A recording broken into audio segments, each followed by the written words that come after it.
Good evening. Yeah, like halfway through taking my jumper off, deciding I didn't want to take my jumper off has made me very uncomfortable now. Fucking shirts rolled up and shit. Should have just committed, but oh well.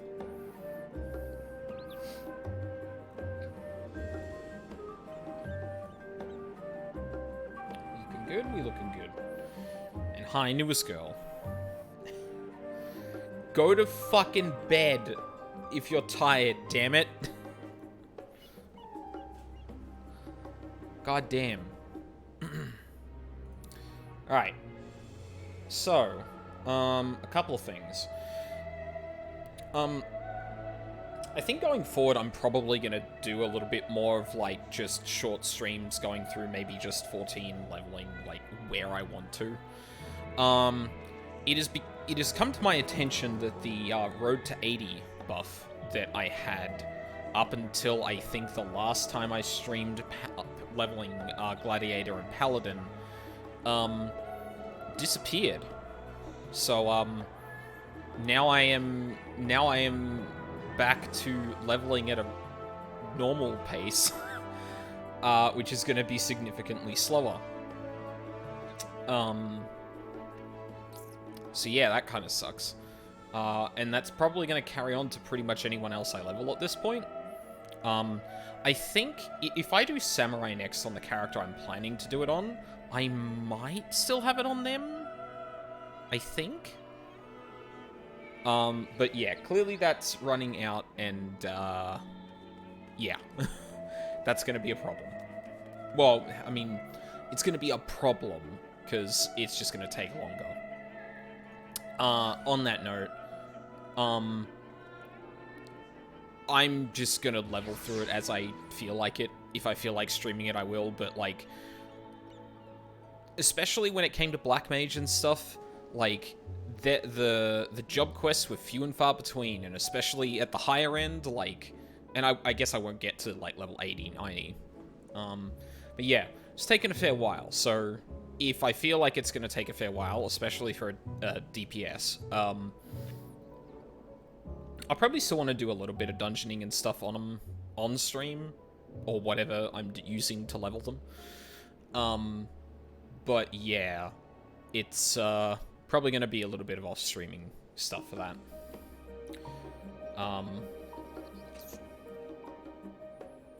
Your BLM experience from ARR side project to pre-Endwalker grind was a journey. Yeah, and I'm probably not going to do... Well, the other thing is that I'm not going to be doing every job up to 80. Like, I want to see the job quests primarily.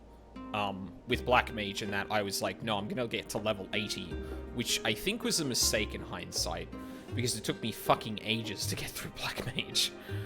But yeah. Either way. So that's probably what I'm going to be doing for jobs going forward. And considering, like, I'm still playing other stuff during the week, like Elden Ring and PoE, I'm just going to chip away at it whenever I can. So those streams are going to be a little bit... Nah. BLM was so blessed. Yeah. Yeah. Like, in all likelihood, what did I need? I needed to get one character up to the point that they could level through all of Shadowbringers. Or, like, have dungeons set up for them. And then I can just blast through all of them up to 70, and a couple that got to Shadowbringers, because I want to do the extra job quest that's in the Shadowbringers. And I am at that stage now, so yeah. Why not? So yeah, we'll see what happens in that regard, but just a heads up, it's probably going to be all over the place. Anyway, we're going back to our dorky set of gear because we're barely a paladin. Fuck yeah. Look like such a dork. Right.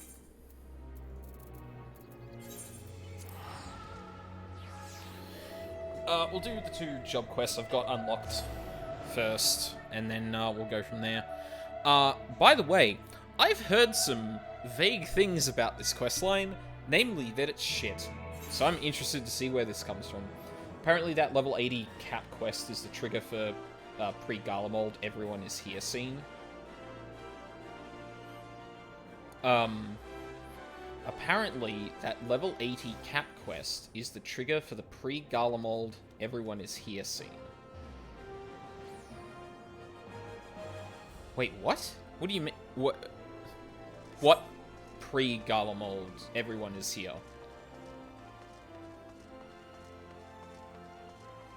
Oh,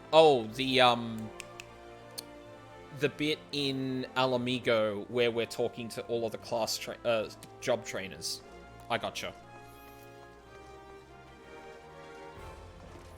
Yeah, gotcha. Fuck, where the fuck am I going for the Paladin quests again? It's up near the teleporter near the, thingy, isn't it? Words. Chamber of Rule, that's it. Royal Promenade, that's the one.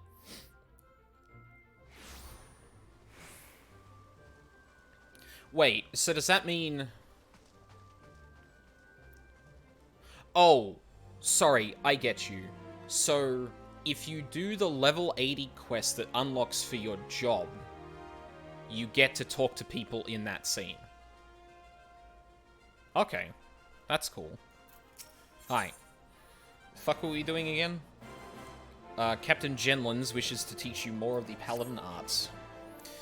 You've earned the right to call yourself a Paladin, but how do you others treat you? Do they recognize you for what you are? Remember that fancy swordplay and well-polished armor do not make you a Paladin. You must be just in your heart and strive always to be an exemplar of true virtue.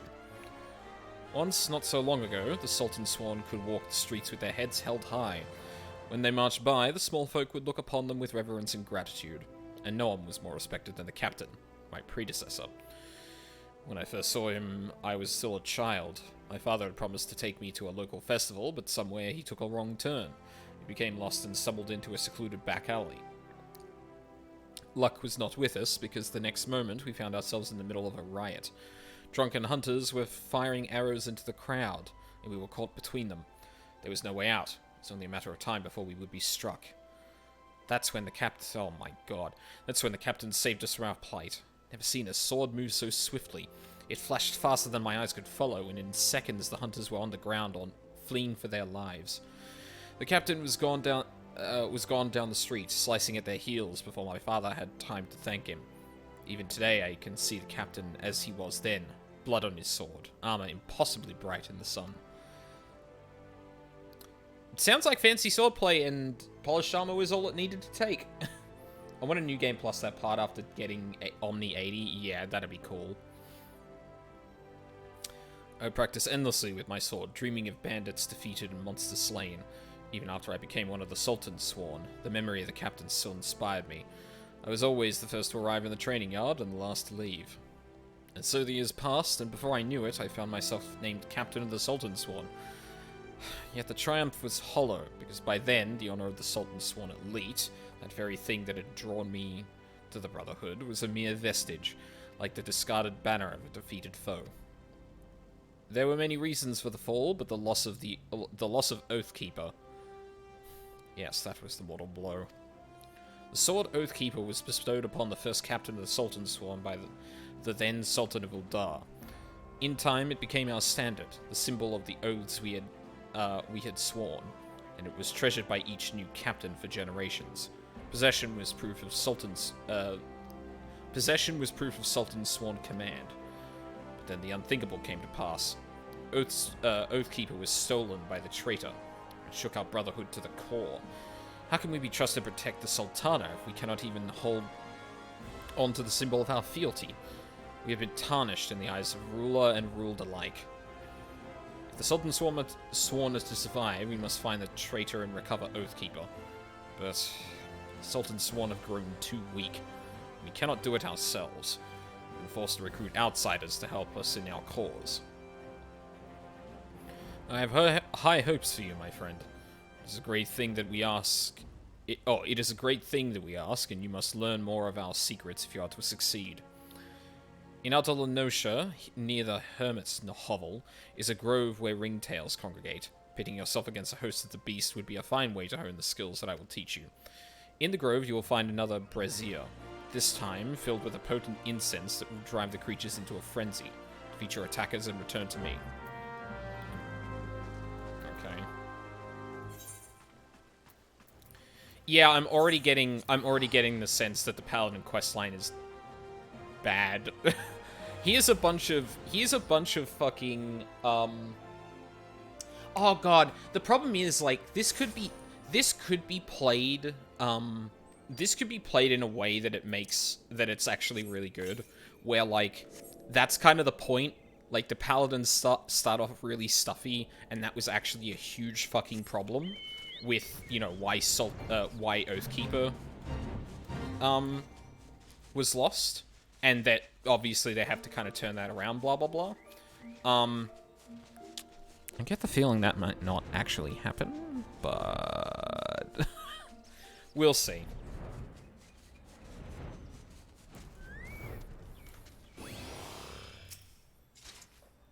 People like the Stormblood quests. I think those are booty as well, too. I guess we will find out. Go on, you two. Oh, no, you're both fucking ranged. God damn it. Go on. Group up, please.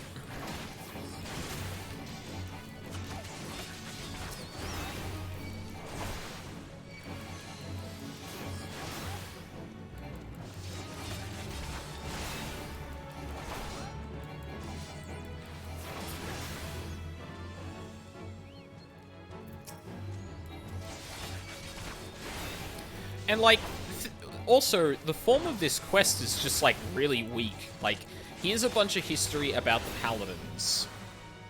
And go and kill these monsters, and, I'll teach you the next thing. It's kind of like, okay. Sounds like we should be probably, like, trying to make some progress at the same time. Like, in-universe it probably makes a bit more sense, because this guy's like, this kid may not make it, or whatever. But in terms of, like, quest design, it's like, dog, you could be doing better things than this. Honestly, I think they get dogged on more than they should, but I wouldn't call them good. Yeah, they may end up just being completely bland, which honestly is, like, yeah. I mean, hell, I ragged on the Black Mage questline for missing, like, a really good opportunity to blend, what was it, storytelling and gameplay. If this is just gonna be, like, go kill a number of monsters and I'll teach you the next thing the entire time for a Paladin who has, like, Paladins have a very clear, like, motivation, right? More than others, because it's kind of like the whole oath thing. So, like, the idea that you would just resort to go to this place, light brazier, kill wild animals is, like... I feel like you should be asking me to, like, go out and scout things out to... Like, not scout. Go out to, like, deal with a problem that we think is linked to these people who stole Oathbringer. Or, fuck did he call it? Oathkeeper. Oathbringer. Yeah.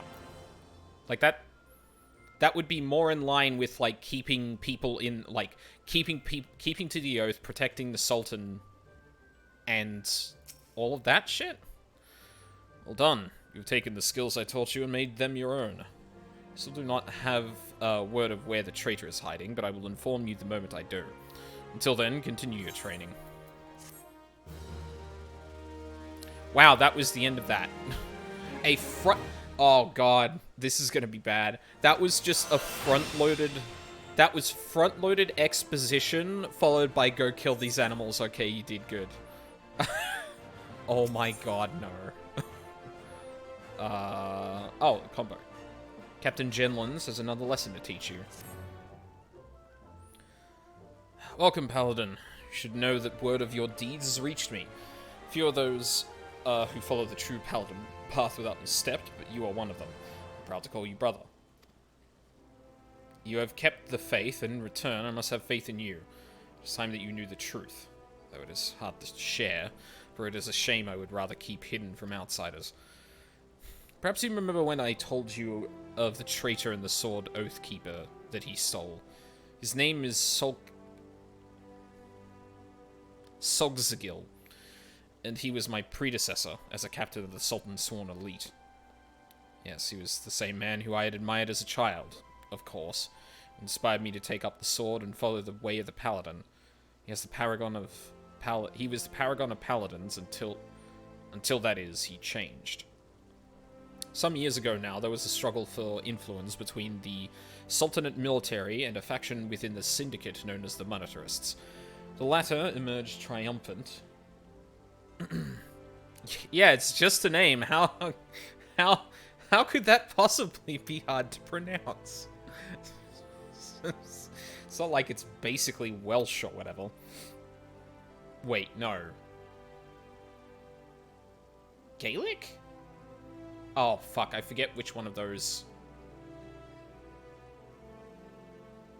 I know there's a language that basically pronounces, Merlvib the way it's spelt, but correctly pronounces it. I can't remember which it is, though. I want to say it was Welsh, but it might be Gaelic. Well, I guess... never mind. I don't know enough to talk about that with any confidence. The latter emerged triumphant, and the army's authority was diminished dramatically. Although Sogzagil was still captain of the Sultan's Sworn Elite, he knew his position was perilous, so he fled, taking Oathkeeper with him. In doing so, he went against the words that he had spoken on bended knee before his royal liege. Now it falls to me, as captain, to restore the honor and name of the Sultan Sworn. If that means cutting down my former mentor and master, I would gladly do it. Or do it gladly. This misdeed cannot be forgiven. His death will not lift the stain that mars our name. He must be put on trial in a public court so that everyone knows his crimes. Then, and only then, can we begin to earn the people's trust again. He served for over 30 years as captain of the Sultan's Sworn Elite, and he is a formidable foe. Few can match his skill with the sword. Even together, you and I will find it difficult to take him alive without mortal harm to one side or the other. So you must continue to hone your skills and prepare for the day when we will face him. To complete the next stage of your training, you must do this. Go to the Yogram River in eastern Thanalan and find the brazier we have placed there. By lighting it, you will draw the ire of the Lepidotes dwelling within the waters. Face the creatures in battle and master your new skills. Fight will not be easy, but if you take heart what you have learned and let the crystal be your guide, you will triumph. Okay, so we're literally doing the same thing again. So this is what I mean, right? My brain is jumping into Welsh as well, but I have no clue. I still don't know why they shoehorned in Paladin to Uldar. It's very clearly a perfect fit for Ishgard. Well, because Ishgard wasn't a starting city. like, just mechanically, they couldn't do that? And, like, by the sound of it, they wanted to have Ishgard in the game. I mean, for God's sake, one of my current skills is called Rage of Halone. Like, Dragoon was still an Ishgard job. Right, but you didn't go to the city of Ishgard to do it, right? And like, the thing is that, like, if you were learning Paladin from someone in Ishgard, you wouldn't be learning it from how do I talk about this? Like, I get what you mean. You know what? This is probably better for when I actually play the Dragoon questline and understand how it fits into Ishgard. Or, like, how they managed to do it without literally being in Ishgard. But I guess they saw an opportunity with, like, the Sultanate to basically create their own Paladin order, right? Trainer is in Kurthus Highlands.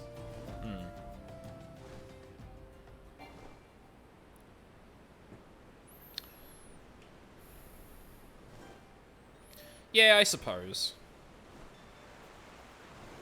But, okay, see, this is the thing. They're already doing this thing with the torch, right? where it's very, like, traditional and rote, and it could like, this has a very clear through line that would, like, really, like, give good ground for the rest of the job quests, where, the former captain basically points out that, yeah, the reason we fucked up is, well, the reason we didn't, well, actually, no, the reason he did this was because of the fucking, monetarist, wasn't it? So he's just desperate. Oh, okay, no, never mind, this is gonna be bad. I think this is probably gonna be really bad.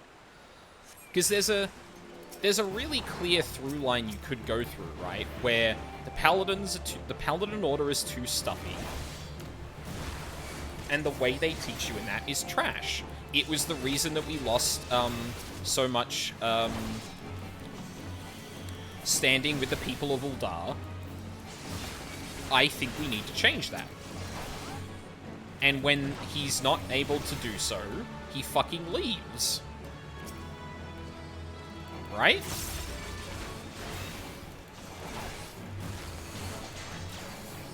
Like, that seems like such an obvious, thing here.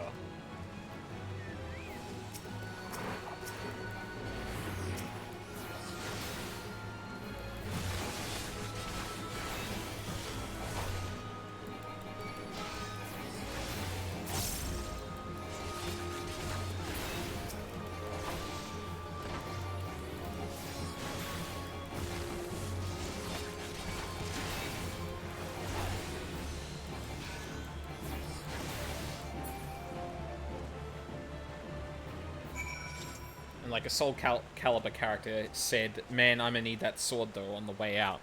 Well, you don't need to be in Soul Calibur to have a blade have magical powers. It's not a requirement, but yeah. Someone said that during the Estinian cutscene in Heavensward. You know the one. I was like, yeah. Yeah, kind of, yeah. Yeah, that makes sense. Good. You mastered your new skills and made them your own. But much work remains to be done before you can face the traitor Solksigil. We are close to finding him, and as our net draws tighter, it grows ever more important that we make ready for the moment when the fish must be at last landed.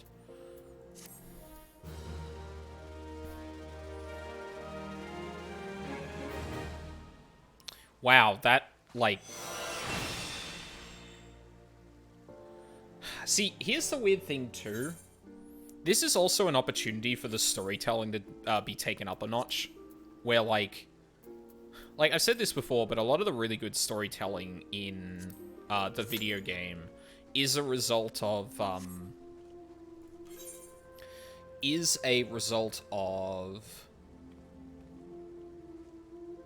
Sorry, one sec. Southern, northern... Okay, southern, northern Thanalan. Is the result of reacting to bad storytelling. So when this shit is happening, I'm like, oh, you know, maybe in this ARR loop of the quest, like, it's just the stuffy paladins because they're paladins. But, like, maybe in later quest lines they kind of fix that, but... Jajamol hold. Oh. Jajamel? Really? So hi, PJ. Fuck, where was I going?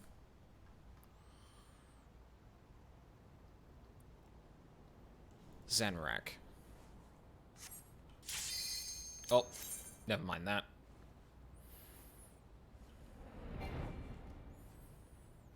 God, I forgot how shallow the roof of the, areas in this game are.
Nah, don't do it. Don't do it, newest girl.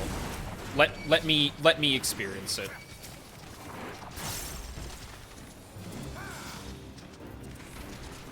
Oh, actually, I should probably get some music up because, oh, for fuck's sake.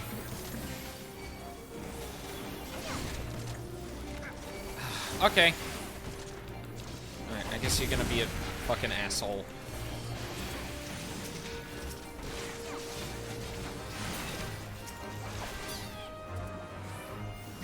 I was trying to line of sight the caster, but I think they may have changed the geometry in this area when they redid it. So it doesn't quite work the way I thought it did. Oh, can y'all not do that, please? Fuck.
Yeah, that was unfortunate. I was a bit too distracted trying to get on top of the aggro there that I, like, wasn't paying attention quick enough to realize, oh shit, I should probably not press my strafe a little too hard.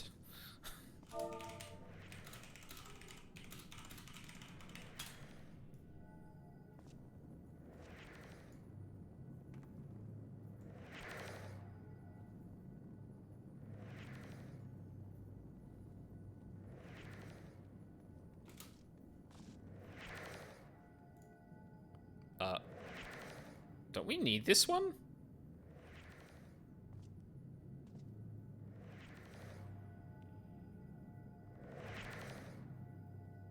No? Oh. Oh. What? Was that always the case, or am I... Okay. Wait, where the hell did they go? Oh, they moved along. Alright.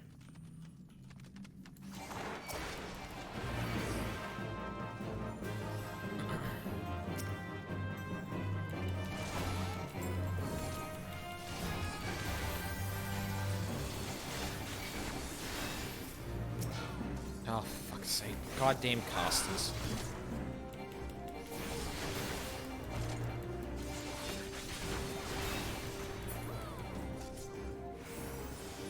Yeah, like, I should have done that, but then, like, we all jumped into the purple beforehand, so I was like, okay, we'll do this one by one. And then the dancer just leapt off and, yeah, did their own thing. Oh, for fuck's sake.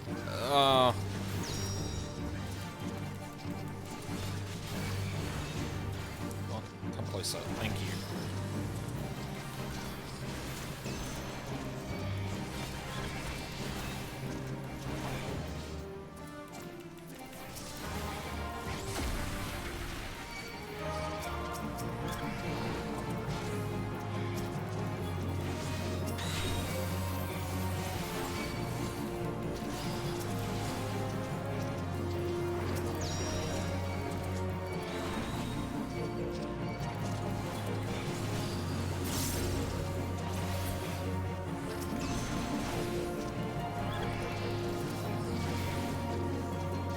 Holy shit, we're obliterating this guy.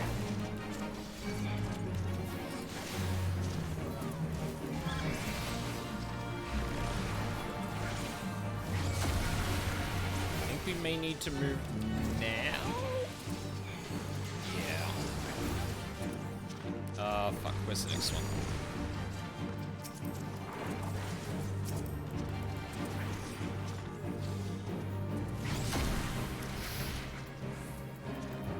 Okay, no, we're good.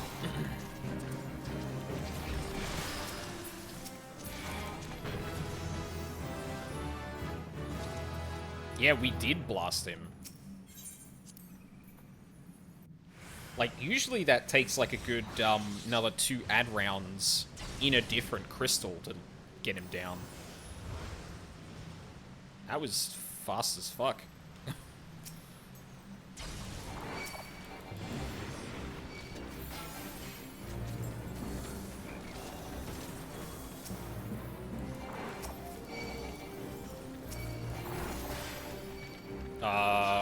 Okay.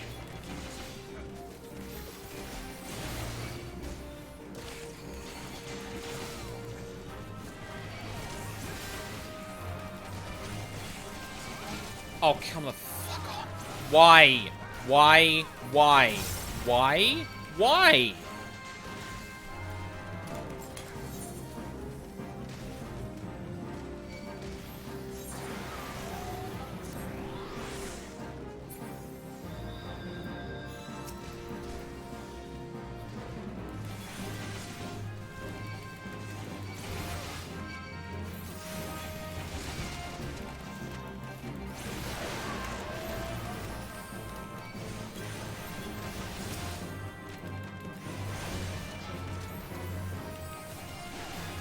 Yeah, that wasn't the problem. Like,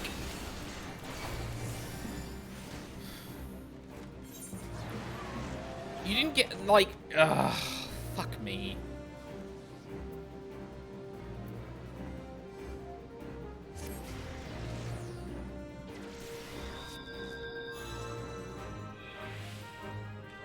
I don't think was that the DPS?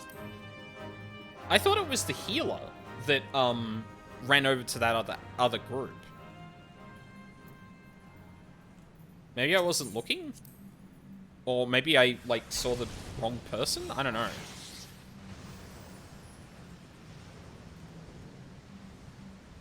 Cool, and, like, oh no, it was just only the Betrayed Soul was the... Who ran into the next pack? I know the frog just sat there, but...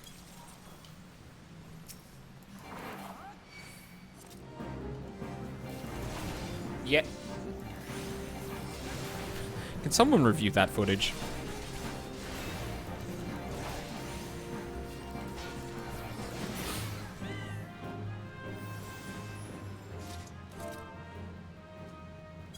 The AoE knocked them back?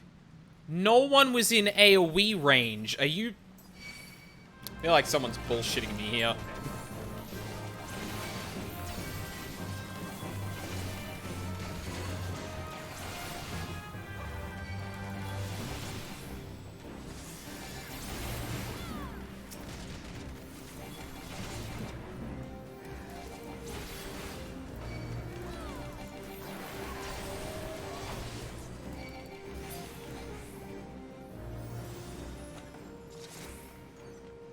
Sometimes I just give people the benefit of the doubt because of the game's netcode. I mean, I want to too, but like no one is saying, oh yeah, that was me, my bad. So I'm like, well, what the fuck happened, you know?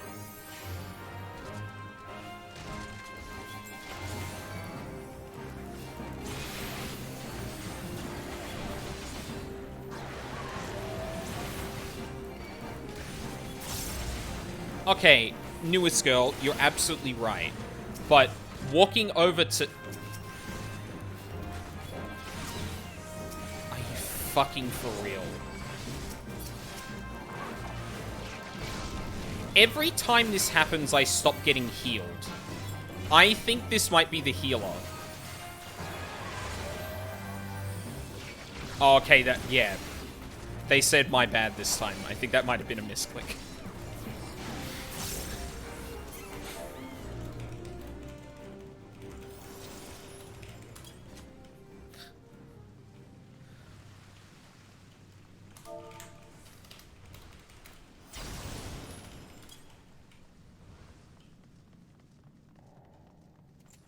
God damn.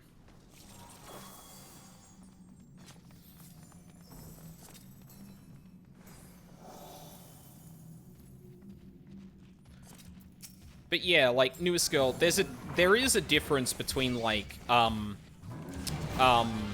what? Missing an AoE because of lag and running into a pack because of lag. Like, I'm pretty sure that last one isn't a thing. You know?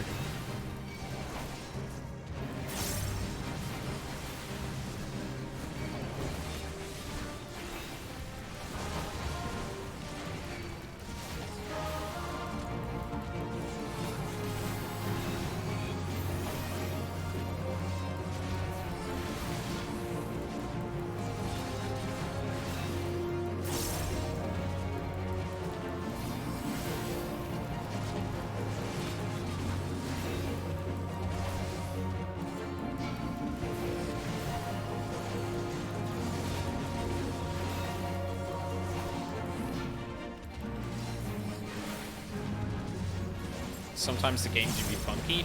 I would be really worried about this game's netcode if it was that bad, to be honest. That seems very off to me. Oh, right.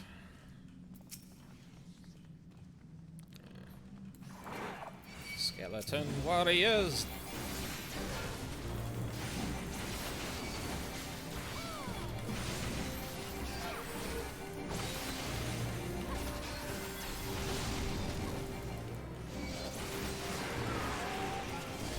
There we go.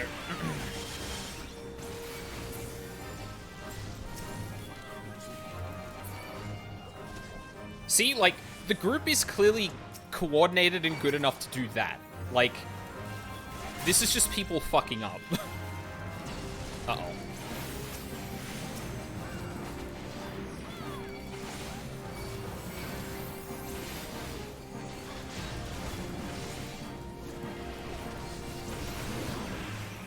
Alright. Get out of the fucking... There we go. There we go. Honestly, 2.0 netcode might as well have been that bad. You know what? You know what? That's fair.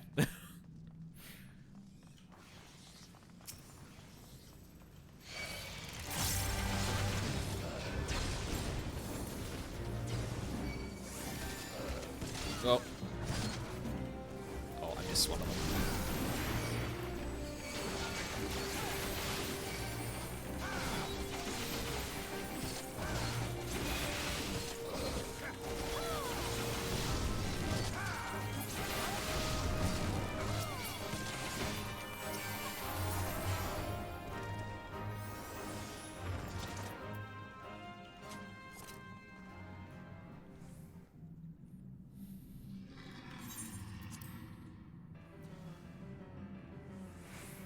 Oh, God, not this guy again.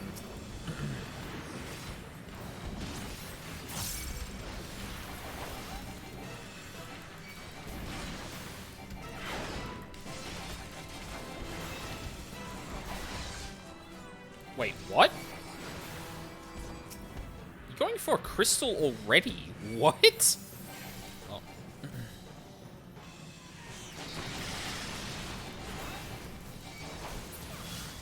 Are we actually blowing this guy up so fast that he did that, or is that new?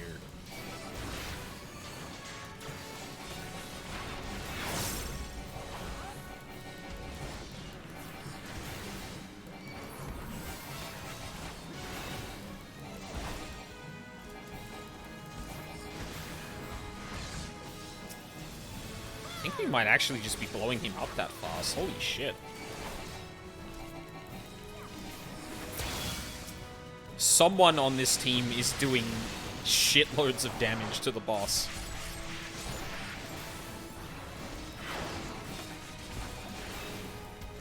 Adjusted HP values?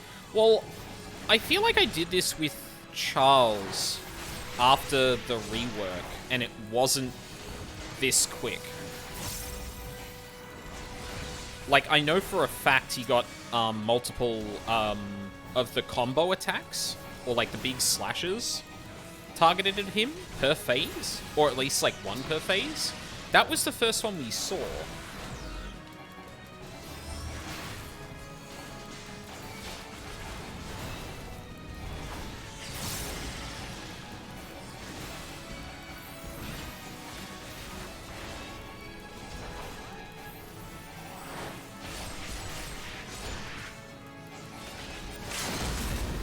Oh my god.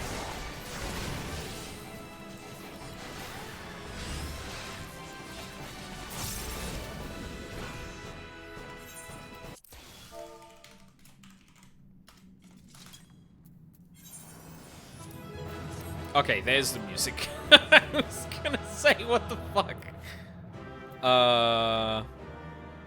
Wait, why can't I need that?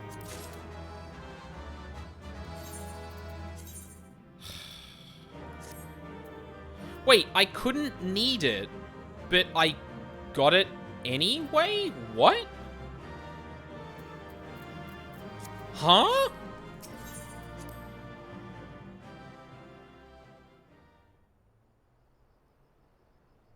Healer pulled more during that wipe? Okay.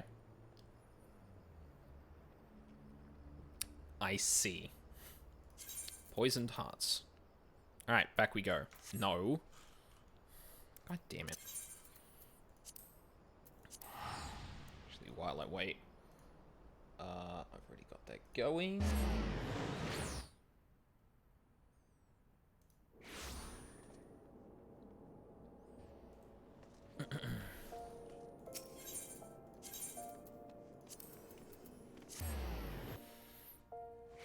Alright, are we gonna have another info dump and then a nothing? Oh no, this is gonna be 2, because one of them is gonna reward me the armor, isn't it? Jenlin wishes to assign you your most daunting trial yet. Welcome, friend. I have important news for you. In my search for the traitor, I have been going through old records and discovered something chilling. Around the time that the traitor Solxagil was named captain, several famed soldiers of the Sultansworn met with untimely deaths. Strangely, our records do not say how they died. Curious, I begged the favor of an old friend and received permission to inspect medical records kept by Frondale's frontistery. I discovered that the soldiers died in various ways, some in combat, some suddenly at night in the barracks, but in nearly every case there were signs that poison had played a role in their demise. Yes, poison. Carefully, invisibly administered. The more I read, the more I saw the dark hand of death's embrace at work. Assassins in the pay and service of the monetarists, a society so secretive that few believe it truly exists. No matter how skilled and devious the assassins, they should not have been able to kill so many of the Sultan-sworn elite without being discovered. Not, that is, without the help from one within our ranks. So I asked myself, who had the most to gain from their deaths? One by one, the former captain, his trusted aides, the most capable of the Sultansworn who might become future commanders, all of them slain by an invisible hand.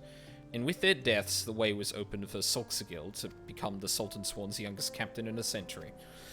The monetarists were plotting to kill the best and bravest of the Sultansworn to purge its ranks of greatness and innovate it so that it could no longer carry out its duty to serve as sword and shield of the Sultanate.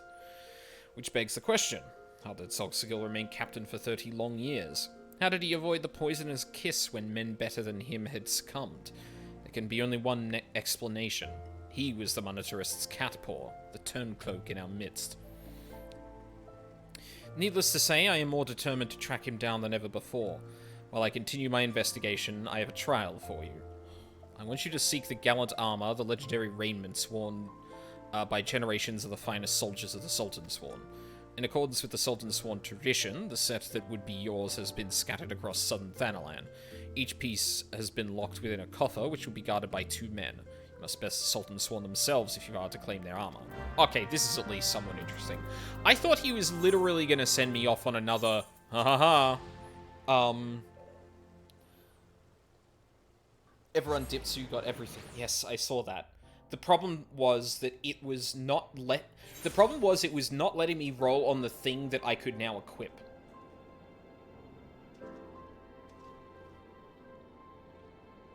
What? Why? How for? I honestly thought he was going to send me on another thing to light a brazier and just do the fucking thing again. That would have been...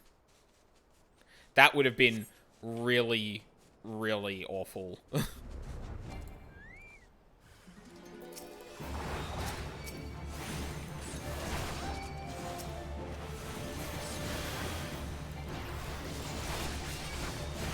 Gear from that dungeon is cursed.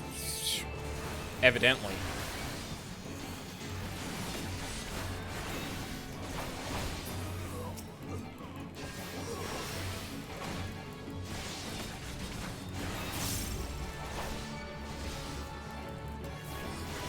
I've got to remember how to use my tank setup again.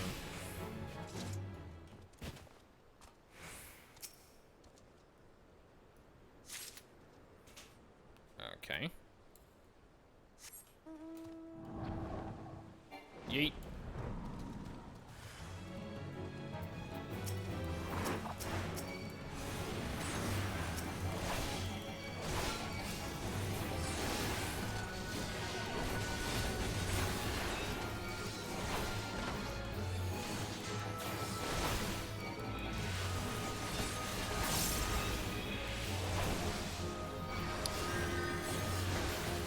Oh my god. I should have waited to kick that, actually.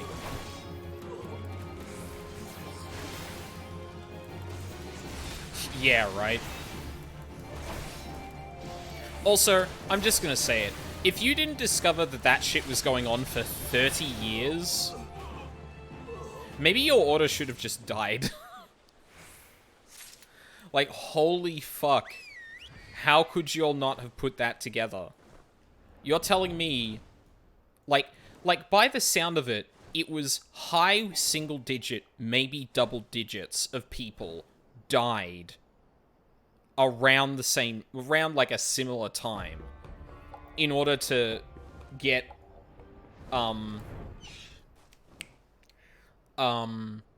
Soxagil a position. And no one thought to question that? Like, this investigation only just started. After Oathkeeper was taken. Like, shut the fuck up. Y'all deserve to lose your goddamn order.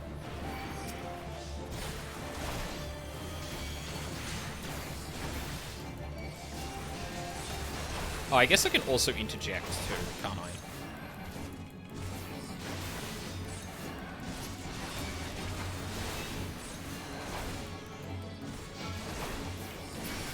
I should just kick that.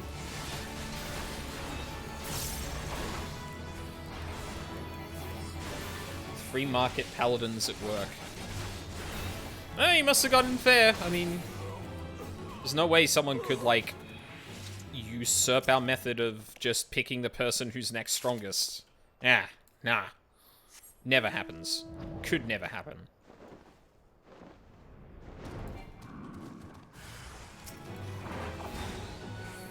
Huh? Oh.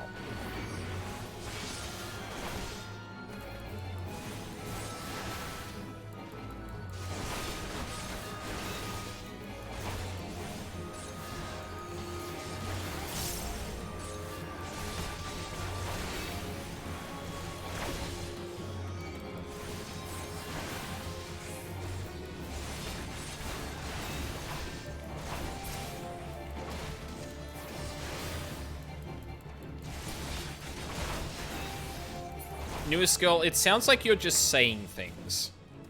What skills did you give your chocobo? I don't know, whatever seemed good at the time. I gave them 3 in defender, 2 in attacker, and then 9 in healer. And I think this is because I fucked up. I would have actually gone full healer if I didn't fuck up my, things. Yeah, I gathered. Newest girl, why are you using socio-economic words just in random sentences? Sleep should be redistributed to the people. 2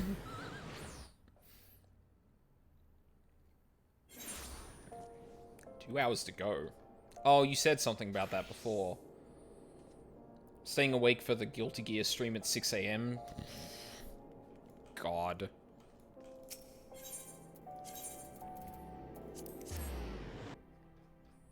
Clown emoji is right. 6 AM. Go to bed early, wake up, and then go back to bed. Please. Good. The honor is yours. You've learned your lessons well and honed your skills, and now you're ready to face Sulkzgil, the traitor. Yes, the time has come. I have discovered his hiding place and made contact through emissaries. We are negotiating the return of Oathkeeper. Secrecy is crucial as is preparation. We will leave only when you are ready. Okay. Harley in the Sigoli. Genlands wishes to know if you are ready to face Sulkzgil. Recovery of Oathkeeper will be the first step in restoring the honor of the Sultan Sworn. I have told Sulkzgil that if he returns the sword, we will give him a fair trial. Otherwise, he should be captured and thrown at the feet of the Sultana for judgment. The parley is to take place south of Forgotten Springs in the Sigoli Desert. Give me your map and I will mark the location. While I believe he is acting alone, we must be prepared for anything. You may be certain that the Monetarists will not take kindly to his surrender. In fact, I believe that should the Monetarists discover Sulkzgil is willing to parley, they will surely try to intervene. Therefore, we must not speak of what we do. We must not speak of what we do. Not to anyone. Just need to know what's up with Season 2 immediately. They apparently don't normally do stuff like this, so I'm cautiously hyped. Oh, interesting. We should travel separately, so as not to attract attention. We shall meet again at the parley. God damn it, I was, like, just there.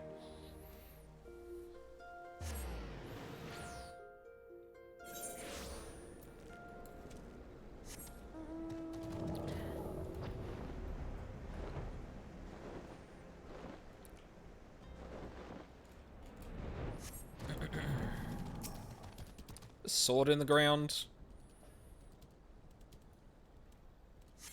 Okay. God, I look like a clown of a paladin.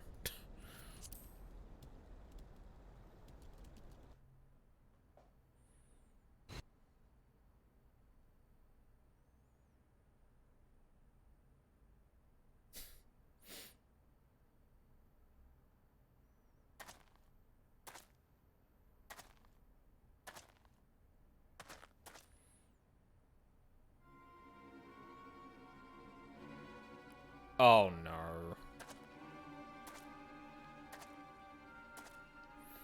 So you dared to come. You're a brazen one, I'll grant you that. But did you really think I wouldn't find it? I think I wouldn't find out. Wait, what?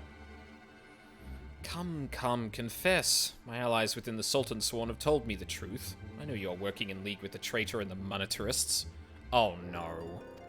Sorry, this is not going the way I thought. Confess. With your dying breath, you will tell me where I can find Oathkeeper and the traitor who stole it. Bro, you're literally being played. Do you dare accuse my own Sultan Sworn of lying? We are comrades. Oh my god, this guy is the dumbest. This guy is the dumbest. Did you really think if the Monetarists were good enough to get paladins, to get people killed off for a person to be the captain, that they didn't have a way to bribe more?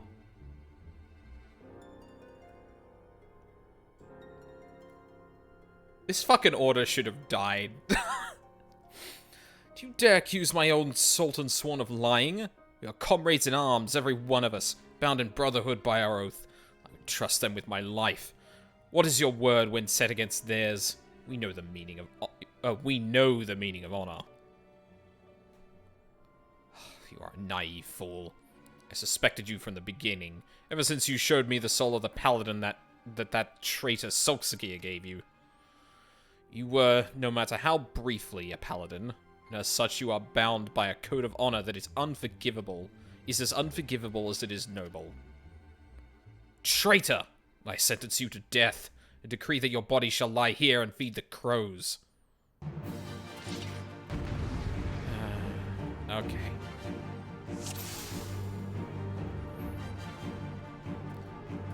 Uh-huh.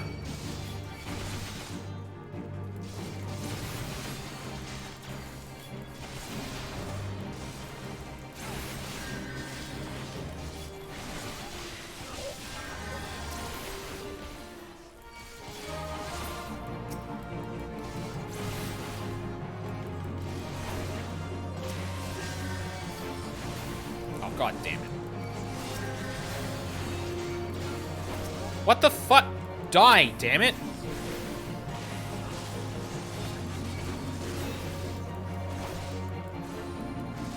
You taught me how to fight, idiot.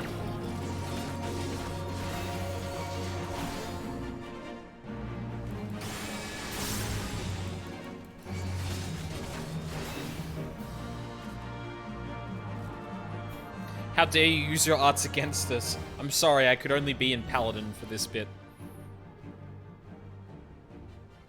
You cannot do this. I am the greatest swordsman. You're superior in every way.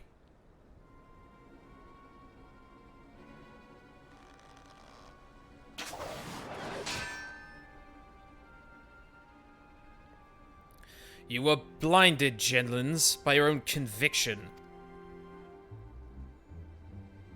Genlins, remember your own lesson. A paladin does not exist to defend his position of the honor of his fellow Sultan Sworn.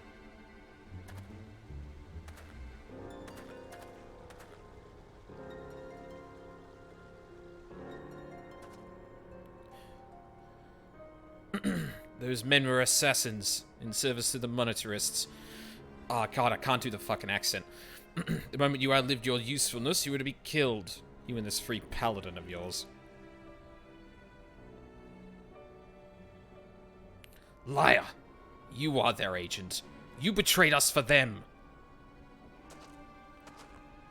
You always were naive, Genils, or Genlins. Too willing to trust your fellow man. It's one of your virtues, but you have a deplorable habit of turning your virtues into vices. Think. The information you uncovered. How did you come by it? Did it fall into your lap as if, oh, I don't know, someone was feeding it to you for their own purposes? You and the paladins under your command are the monetarist lapdogs. Genlins, you've been led a merry dance, and followed their lead at every step. Oh. Then, you were never a traitor. You were innocent. I have wronged you. Pronounce urinal. Fuck. Also, this is better than I was expecting, actually. Well, I mean, it's a worse scenario. Yeah, no, that, yeah.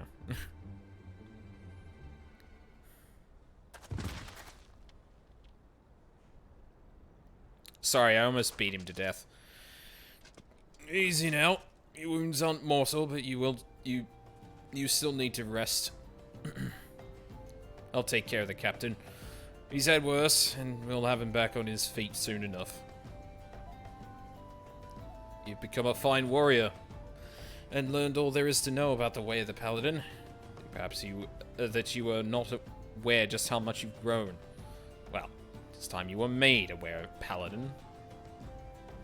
When the captain's recovered, keep an eye on him for me, will you? He needs someone like you to watch his back.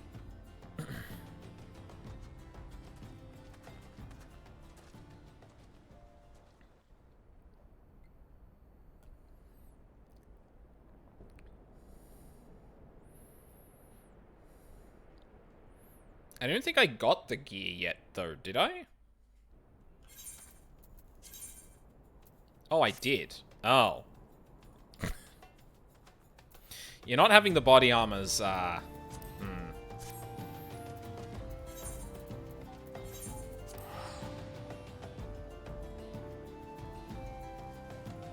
some reason, I can't do the Seawolf the Seawolf Rogadin voice that well. I think it starts bleeding into the Alamegan a bit too much, which kind of sucks. Right.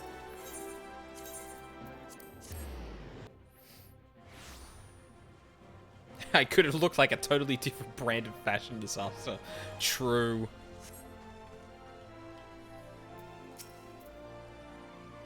Paladin, I have done you a great wrong. I allow myself to be hoodwinked, accuse you of treason, and even turn my sword against you. I hope that you can find it in your heart to forgive me. As for me, yes, I'm recovered from my wounds, at least those that will heal. But far more important than that, Solskjaer is innocent, after all. He was never a traitor, and and the dream that I followed in my youth was not a lie. I remain captain of the elite, although a poor substitute for my predecessor. I'm now working on a plan to strike back at the monetarists and restore the Sultan Sworn to its former glory. No, do not be afraid for me. We've unmasked the foe, and he cannot hide behind his deceptions anymore. The assassins won't find it easy to reach me.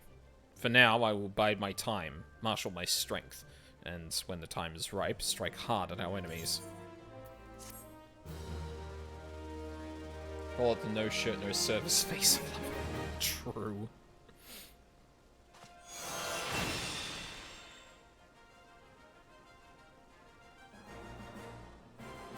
And that'll be level 50, I assume. Yeah.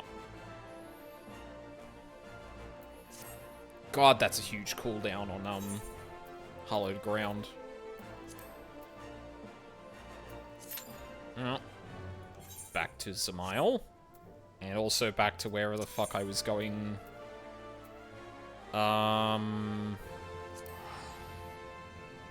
I'd say the real paladins were the friends we made along the way, but fuck those nerds.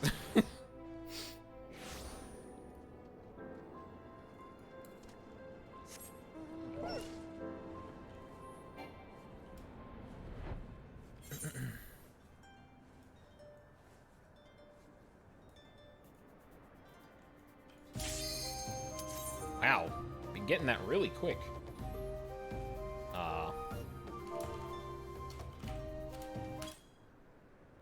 Oh, actually, fuck.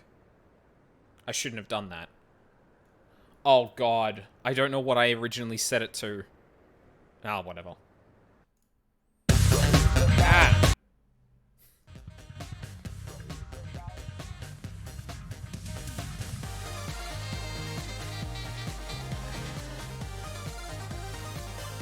My ears.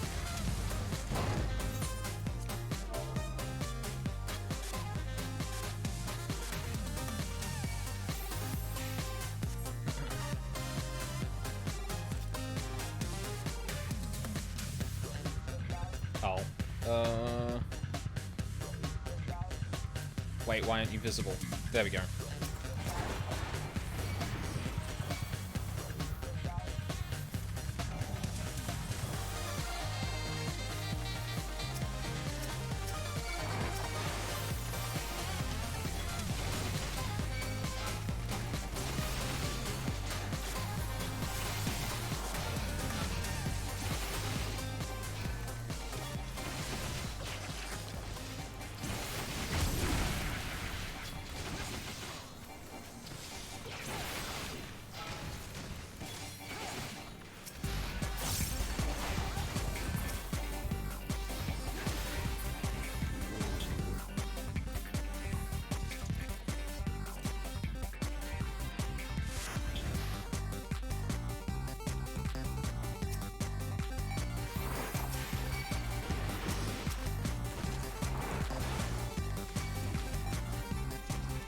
Get you from here, maybe?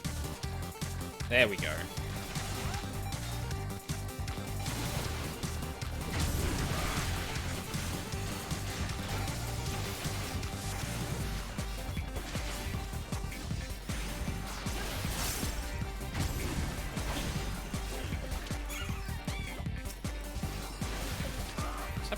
healer.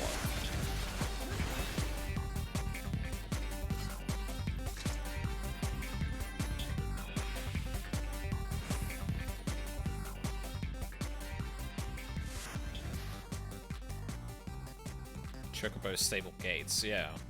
Hold up. Oh my god, don't walk in there.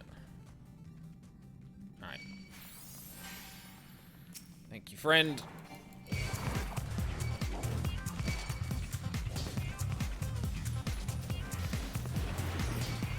Oh god damn it.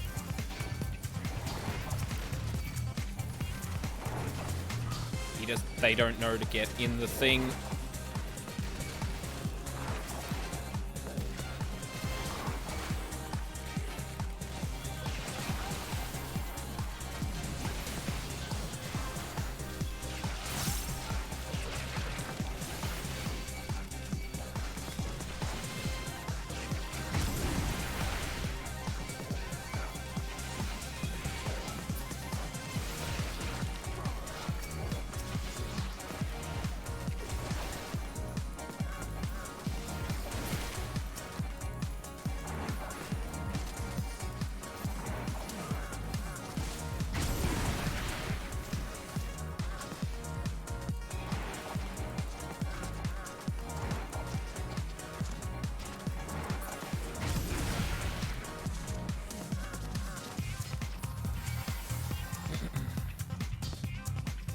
My brain wants me to make a Caramel and Dancing reference. I'm too tired and sogged to figure out how. Oh, God.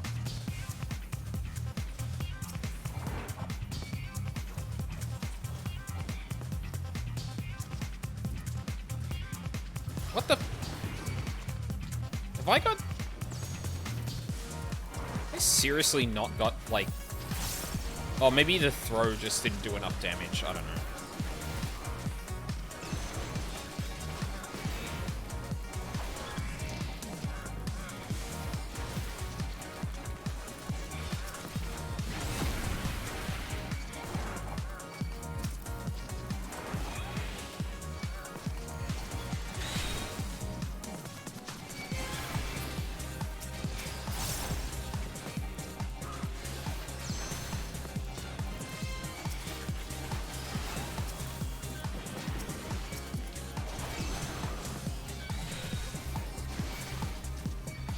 Oh, I've got to remember I can use cover now.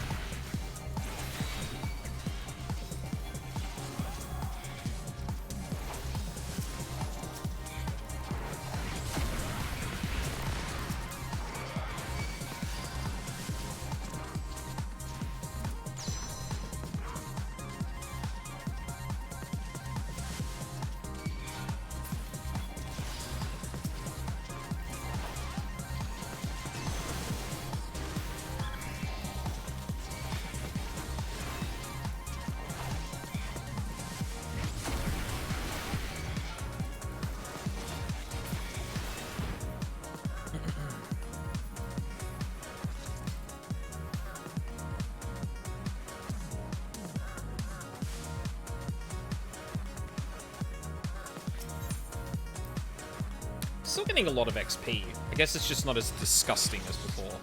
When I throw someone I like to use chut. God damn it. Yeah, again, it won't let me... Huh, that's the strangest thing.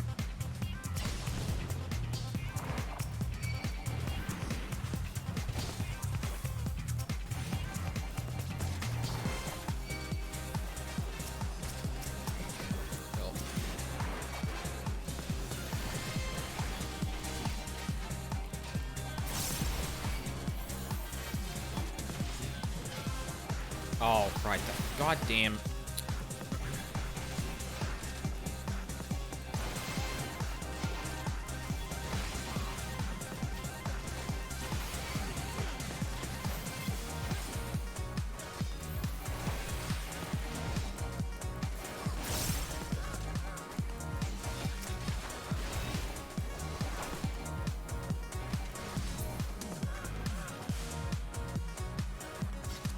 Bro, you haven't even healed me or anything. Don't start targeting the next fucking pack.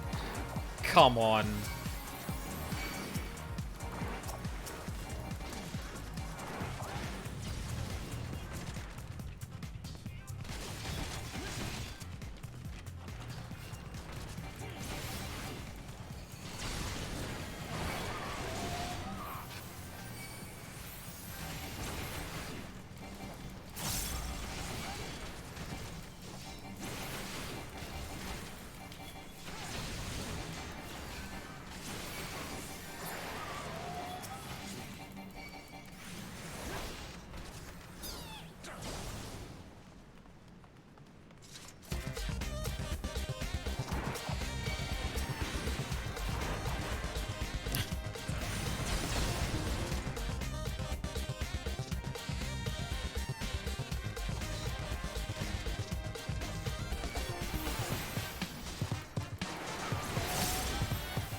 Yeah, I really feel weak without warrior self-healing.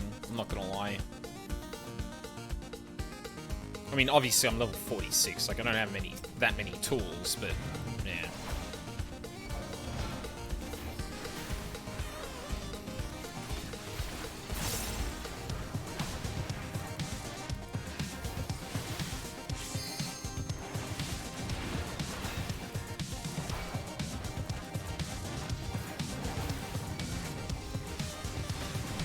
Paladin is awful in ARR and 8. Yeah. Starting to see that.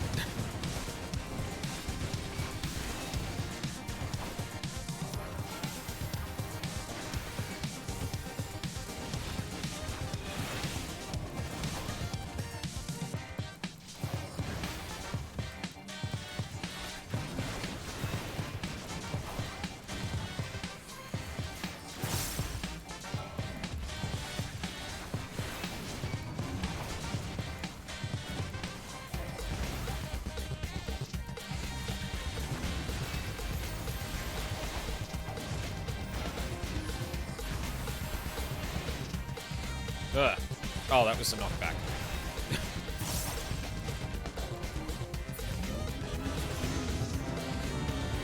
Oh, at least I got to 47. That's a new dungeon. Right.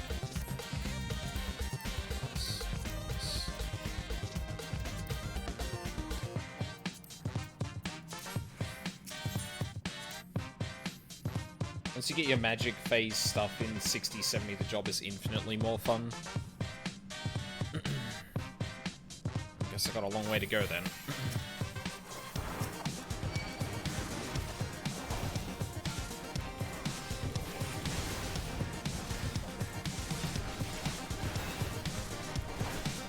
Oh, yeah, really? No one's gonna get in with me? Okay. I'm gonna get fucking wrecked. That only works if we all go in there. What are y'all doing?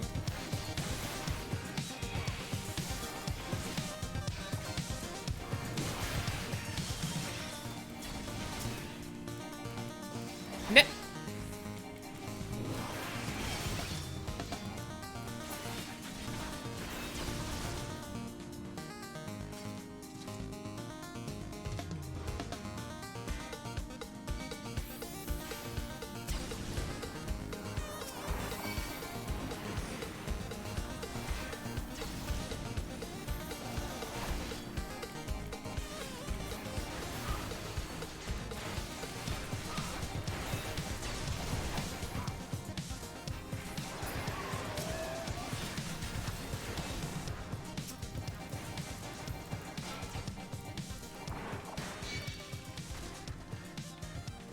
Oh, no, they killed it.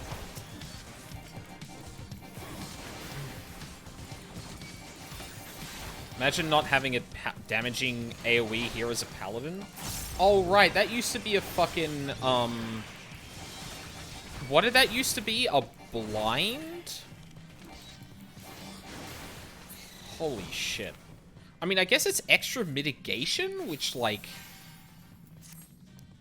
I don't know, I think I'd actually prefer that.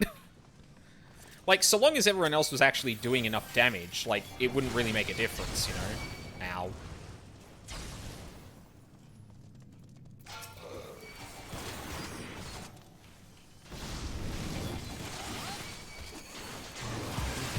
What? Oh, no. Well, I'm dead.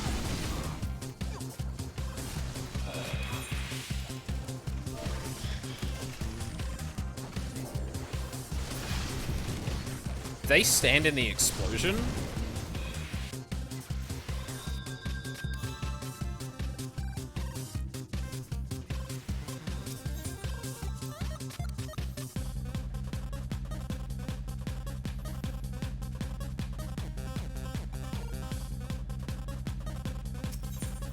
Yeah, right. How times have changed. Now Warrior's a sustain monster and Dark Knight is the one that's... Wait, no. Is it Dark Knight or Gunbreaker who does more damage? I feel like it's Gunbreaker, right?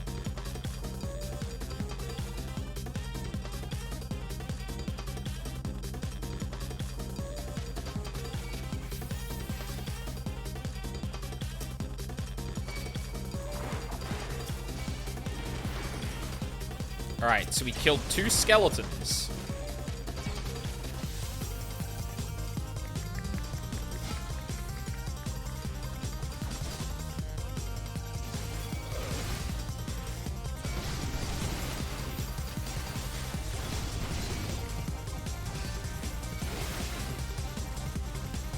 Oh, DK, yeah.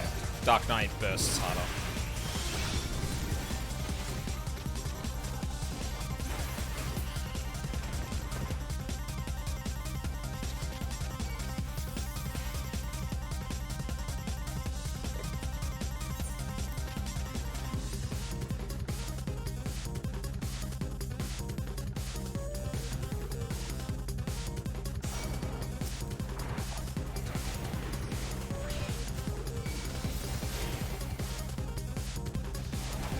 Get a fresh burst every phase. Interesting. That was incredibly late of me. Oh my god, that machinist is getting wrecked.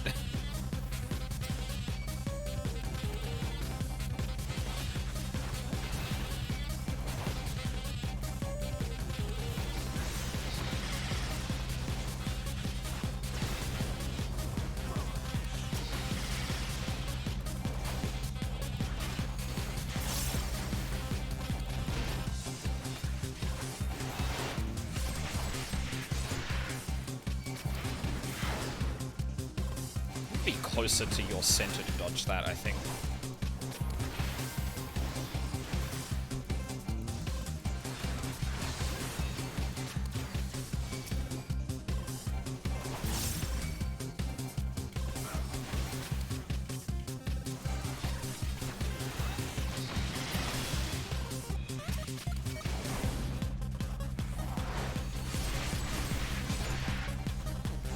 Oh no, they made that not dodgeable anymore. Okay, that makes more sense then.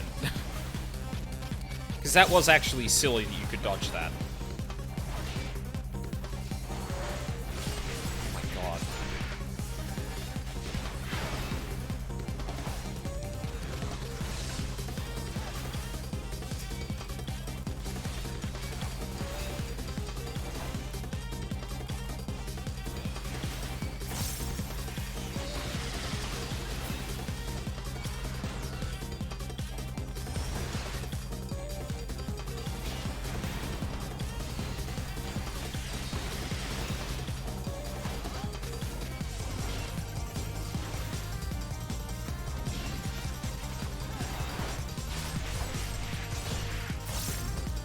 Oh my god, I forgot I even had that button.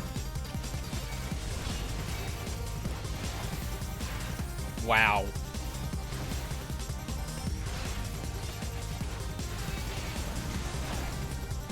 I just completely forgot I had it off GCD. Fucking,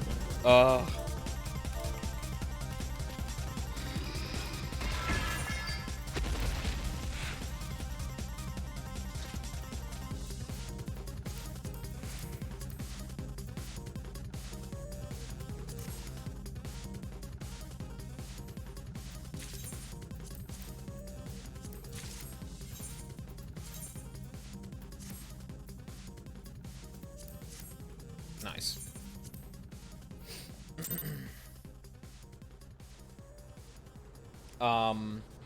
Dark Knight Gunbreaker is a god combo.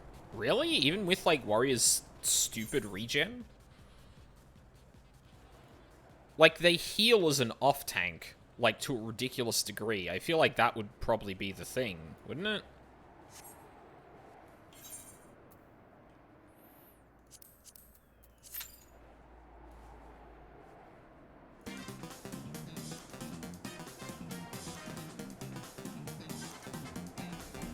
Although that would be, like, super desirable? No? Actually, hold on.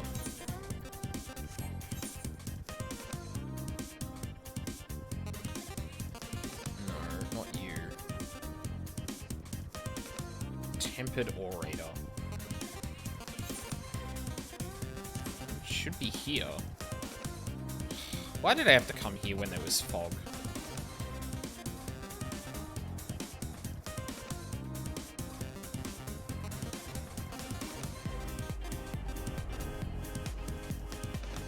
Oh, right. Yeah, I suppose. You know what? That is very true. Living Dead is no longer arse, so that makes a lot of sense.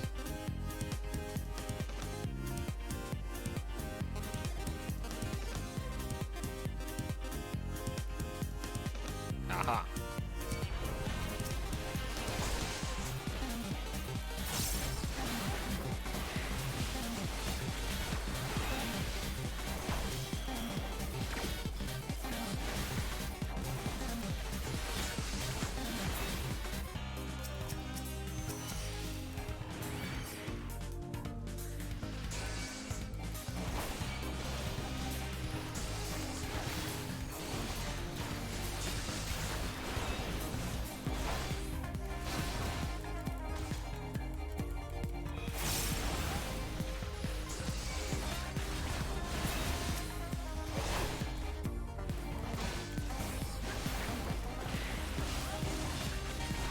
Why did I get Gil for that?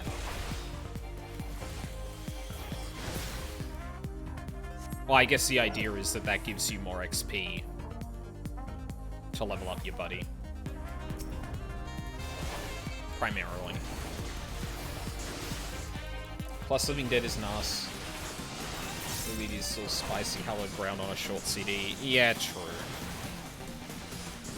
Well, I know Paladin isn't, I know Paladin isn't good. Well, sorry, let me rephrase that. Paladin's fine, but, like, not... I don't know. It's super weird when we get into this kind of discussion, because it's hard for me to know... Actually, I think the music might be a tad too loud.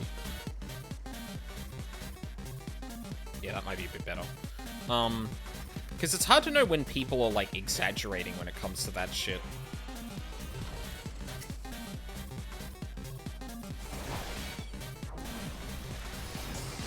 Like, especially coming from WoW, where, like, people will make mountains out of molehills. And things are not as well balanced as it is in this game, right? So, like, I get people going to that extreme. But, oh god, hold on. Oh god, let me just kill this one. Fuck.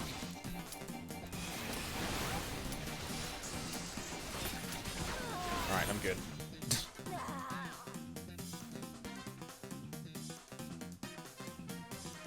I'm gonna get swamped when I go back there.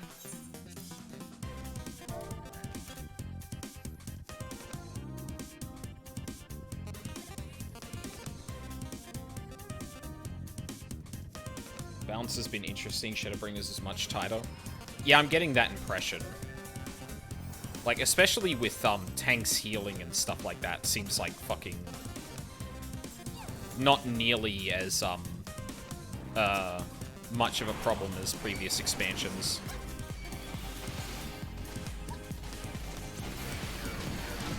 And, like, it didn't make sense initially why Summoner was kind of, like, in the dirt for damage for a caster. But then I thought about it, and I'm like, oh no, it's because the, it's because their damage is too free. I think they're still adjusting for the change to moving more CDs to... Yeah, that would probably make sense. Like, there's a few outliers still in terms of, like, how that's handled.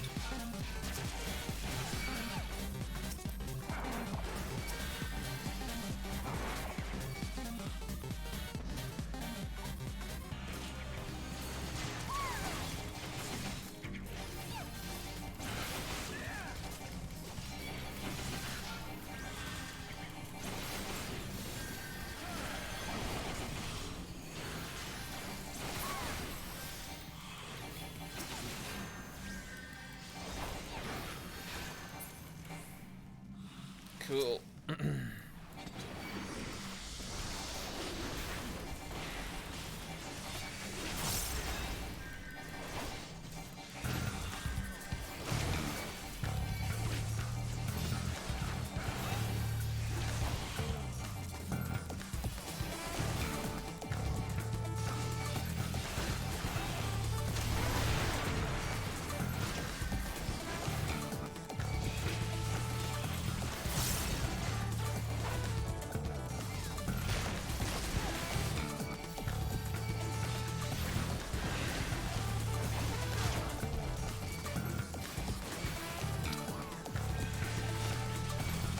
God, fuck you, Servatic.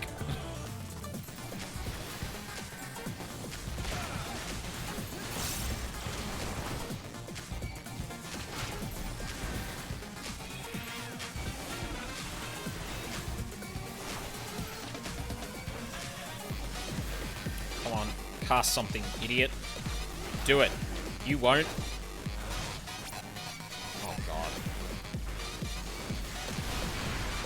Seriously? Oh my... Okay, I guess I'm dragging the boss with me. You little bitch.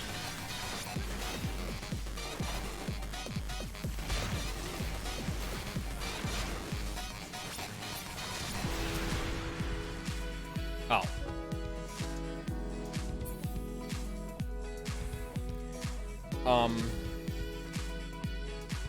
3 different primals that replace Ifrit, Titan, and Garuda in either Bahamut or Phoenix.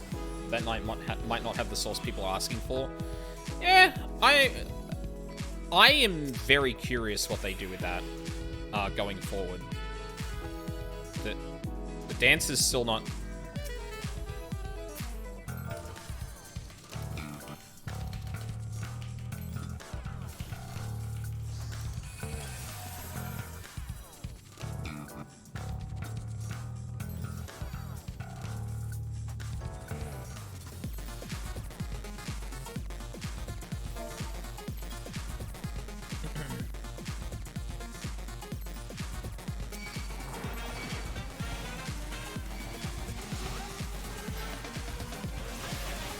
Good for your cholesterol, says one of the fucking...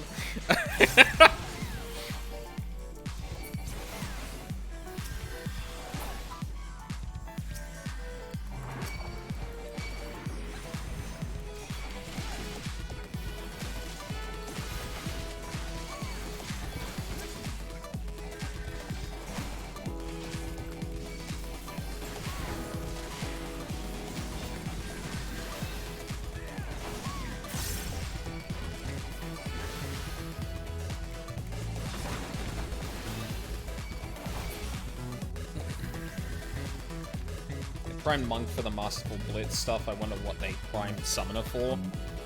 Very good question. It would, like, you can't really fit more GCDs into the rotation as there is now. So I feel like an alternate phase would probably make the most sense, you know? Like you said.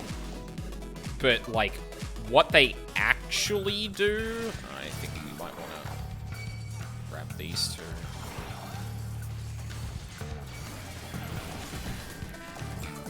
Like, there are a lot of ways they could go with it. The thing is, they need to, like, differentiate it enough, you know? And I don't know exactly how they're going to do that. Like, they could add a thing where one of your summons is, like, does more shit, and you have... Because it feels like, the way they're going with it, it feels like they want you to make more, like, minute-to-minute decisions on the order you do things. So it would make more sense to be like, okay, once a rotation, you can do a really powerful version of one of the summons, which enables it to do other things. Is there room for Source in the OG CD windows? On Titan, I would argue no. Garuda, maybe?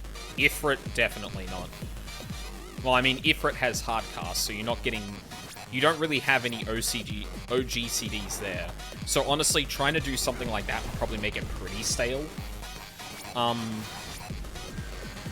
wouldn't be surprised if there was an opportunity to, well, basically do something I was kind of leading towards there.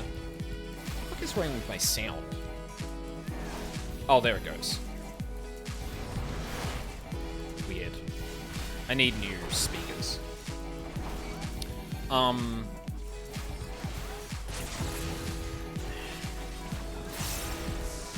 I feel like what they could do is do something where they empower one of your summons to act differently, and maybe that's an alternate summon, you know?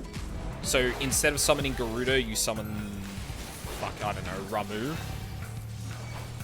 And, like, Ramu is kinda like Garuda, but not really.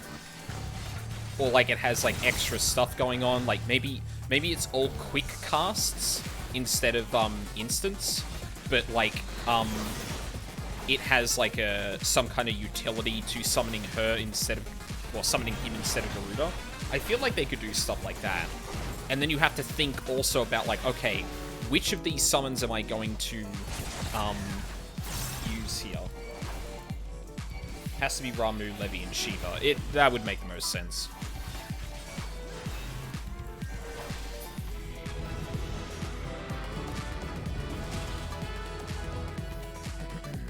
People have been begging since ARR.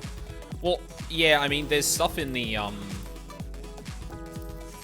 there's stuff in the Summon a Job quest that basically says, nah, you can't use those as edgies. That's not how that works.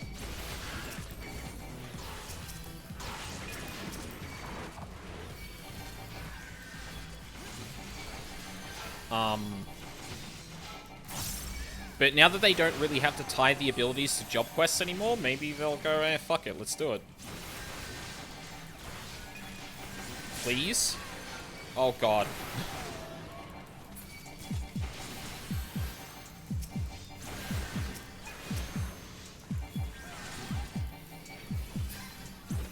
The Ramu edgy prank. Yeah, exactly. But they could still do it. Like... I honestly think they'll do something... They'll do another thing where you have to move around... Where you have this resource once per fight, or once per minute, that will alter a summon in some way. And, like, it opens up new... Like, because that is the way you make that rotation really interesting. I already think it's, like... It's a little brain dead at the moment. If you, like... If you want to really brain dead it, you can. Just summon Ifrit first every time. And, like, make sure it's not lining up with bad, mechanics. And then you always swift cast, Garuda's, Astral Flow. You can make it really brain dead. But if you throw this thing into the mix where it's like, no, one of these summons has to be empowered, like, then you have to start making a lot of decisions and planning. And I think that would actually be really cool. Yeah, like an OGCD to affect the summon. Yeah, that'd be really cool.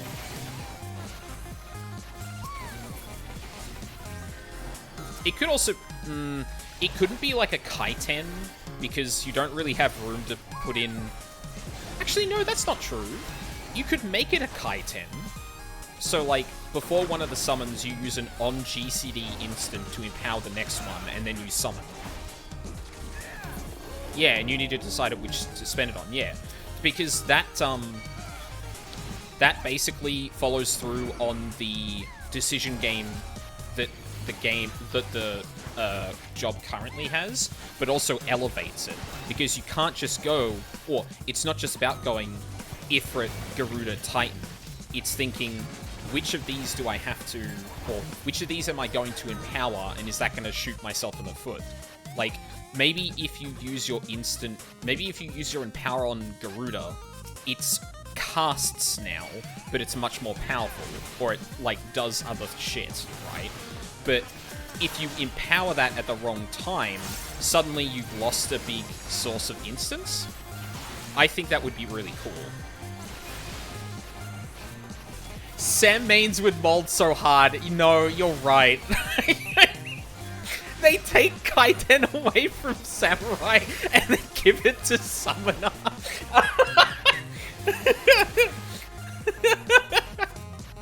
Oh man, I'm glad Valk isn't here right now, because he would fucking rage at me for thinking of that idea. Oh, but that's a super good idea though. Fuck.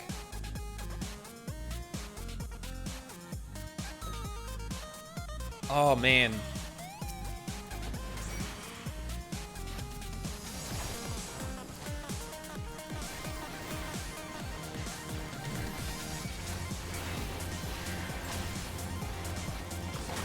I need this to happen. I really want that to happen too. But like genuinely, like removing that from it. I honestly think that would actually like really take the current job's idea to the next level.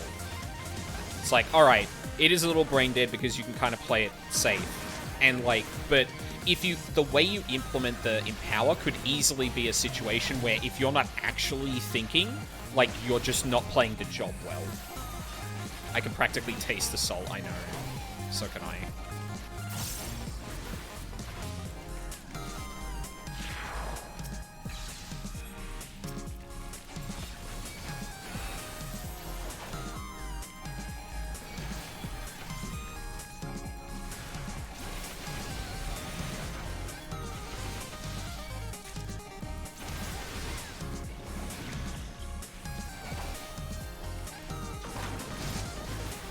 I'm gonna put that in Discord after this stream. So guys, for Summoner for 7.0, what does everyone think of this? Just give them Kaiten.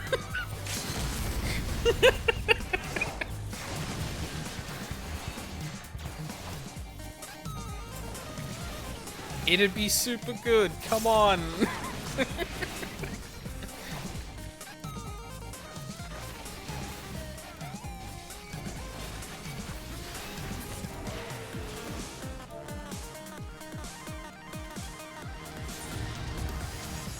I guess Pie in the Sky is the other 3 OG primals during Phoenix Phase and an OG CD augment. Well, see, that's the thing, right? Honestly... Oh, you are actually taking those. Honestly, you could just make the augment summon the alternate primal. Yeah, I knew I was gonna get fucking destroyed here. Go away!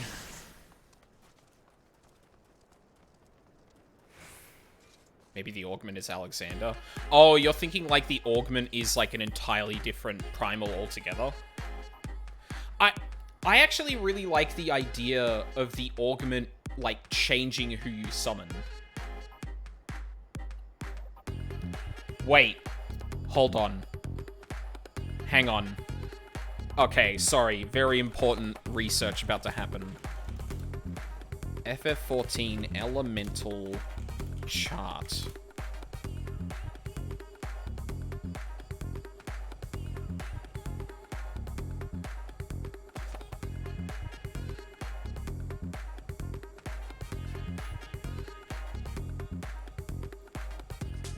No, I just want the image.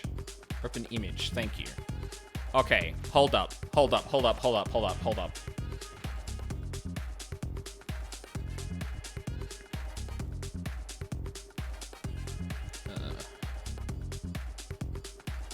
that one. Okay, hear me out. So, what do we got? Ah, fuck. Earth and wind are opposites. Shit. Okay, that doesn't quite work. Like, Alexander replaces a summon you augment. Well, forget Alexander for a moment. What if you just flipped it, right? Like, what if the summons are instead like, let's say, Ifrit, Titan, and Shiva, and then you just flip it. Yeah, like you just swap the pole of the thing you're gonna summon, right? Obviously, that means you're not summoning Ifrit, Titan, and Garuda. And, like, there's definitely ways you could still work with this idea, right? Like, maybe instead you do the Astral Umbral pole differences. So, like, what? Ifrit summons Shiva instead. Garuda summons Leviathan instead. Ramu summons... Oh, sorry. Titan summons Ramu instead. Yeah, like, that would actually be a really cool idea, where, like, basically using this chart, you have, like, almost like a pole switch, and so you summon, like, an opposite of it. It needs a little bit of work, especially, again, considering Garuda is, like, one of the main three. Like, you probably wouldn't want to change it from one of the main three. Like, for a whole bunch of reasons. Mechanical, even. But a transpose. Sort of, yeah. Actually. I think that would work. I think there's something there. Honest to God, I think that might actually be a really neat idea.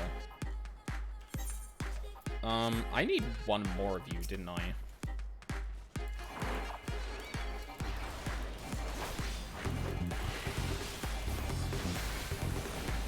Oh, god damn it.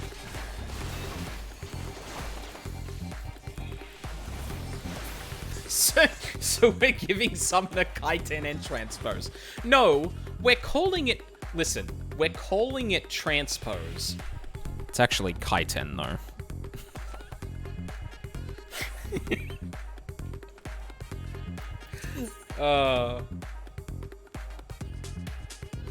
If they were going to go that route, it probably makes it more immediate sense to go like,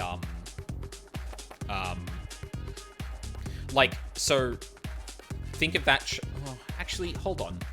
So Ifrit, so there's Ifrit, Garuda, and Titan, and we've got Ramu, Leviathan, and Shiva.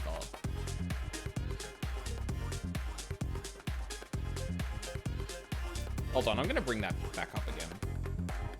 Just so I can look at it while we're talking.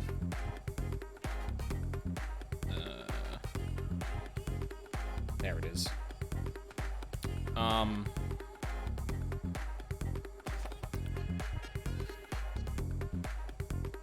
Who would you pair up with who? Because I can see arguments for Garuda or Titan summoning Ramu instead. I can see arguments for Leviathan or Shiva being summoned instead of Ifrit.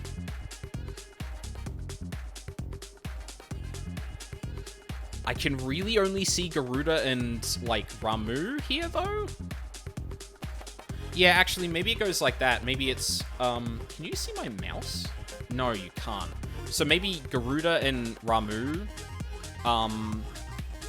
Ifrit and Leviathan, Titan and Shiva.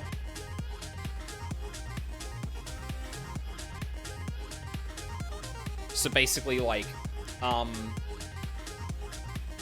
yeah, there it is. Like a north-south split, right?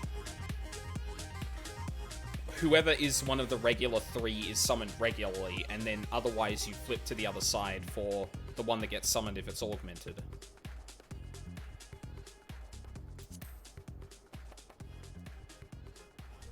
I think that's a pretty cool idea. The weird thing is, because the rotation at the moment is like so jammed with like buttons, you're kind of like innocent in terms of design, you're kind of constrained in terms of the things you can actually like do without like fucking the entire rotation, right? Like if you want to extend cast timers on one of the summons, suddenly that pushes it further. Well, I guess it doesn't. Sorry, no, it doesn't fuck it, but it will. No, it will fuck it because the your summon is affected by cast speed. But yeah, like it's not impossible to think of something I think would be really good for that. But like, yeah, it's. I'm curious to see how well that goes because I feel like there's a lot of room to. There's a decent amount of room to explore it, but I feel like there's a lot of room to fuck it up too. Which sucks, but that do be how that goes. Right, hunting log. I think the other one was Northern Thanalan, right? Yes. Blue fog.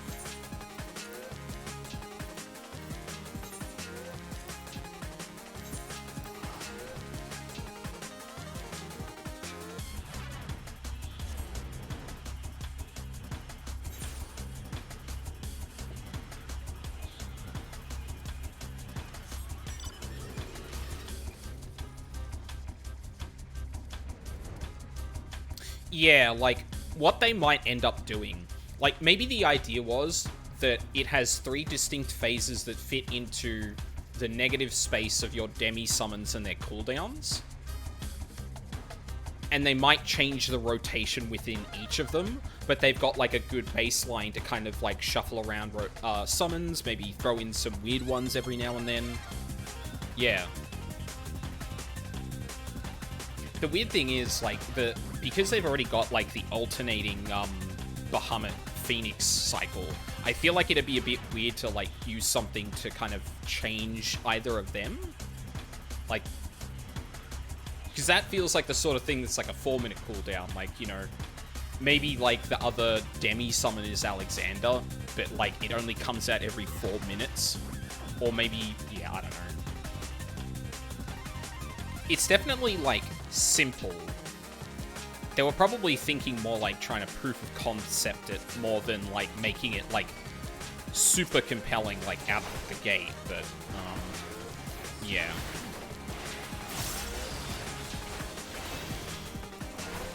That's why I jumped to the other 3 yeah. I mean, to be honest, that's probably where everyone else is jumping to as well. And it seems like it seems like a safe bet thematically. I just don't know how it would work mechanically, you know?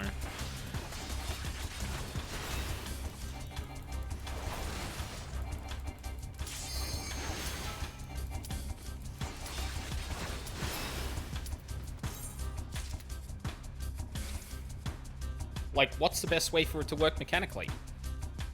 I don't fucking know. There are a lot of ways you can conceptualize adding summons to that rotation. Themed OG CD will be a 2-minute CD. Yeah, maybe. Ooh, maybe they'll upgrade Energy Drain.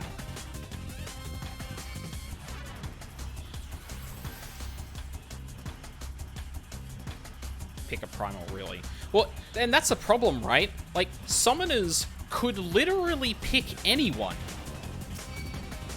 There's like...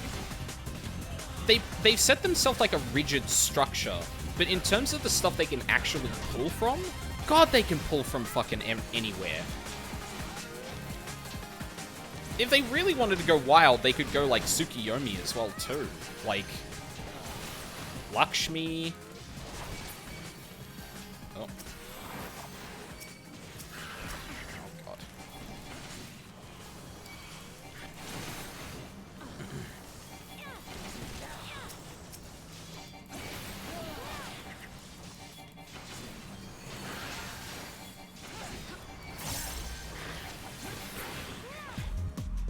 Oh, the Warring Triad. Yeah, true. True.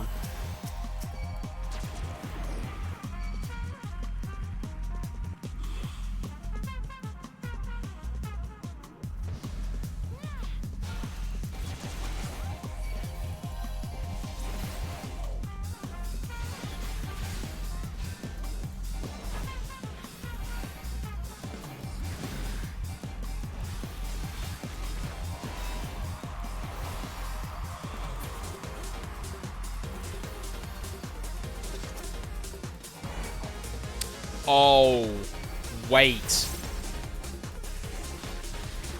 What if you could change the 1-minute demi-summon based on the order you summoned your shit in? Now, I will say, that is probably too much. However...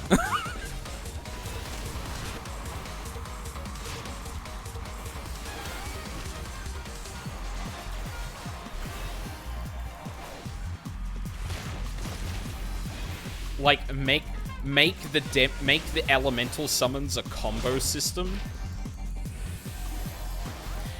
The problem is there that, like, if any of those did more damage, then you'd only ever use that one. Like, it would need to be 3 demi summons that have like different different utility, and you'd use something else to power it up to make it fair. Like, you probably have to redesign the demi-summons. And I don't know how people feel about redesigning the demi-summons, considering Bahamut is, like, so core to the fantasy of the job, you know?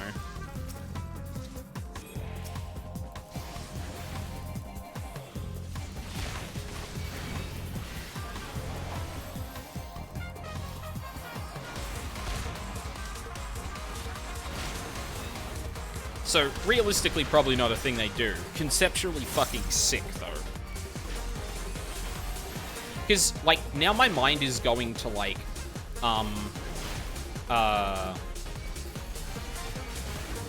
like, my mind is going a lot of places. Because this is starting to remind me a little bit... Well, like, the Summoner Fantasy, at least, reminds me a lot of, like, fucking around with, Jin...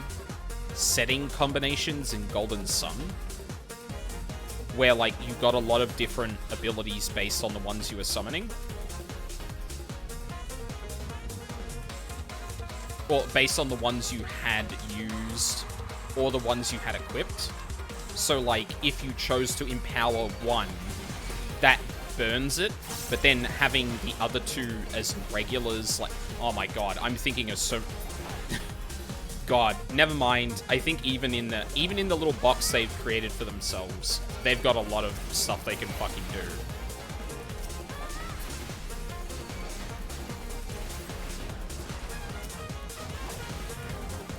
God.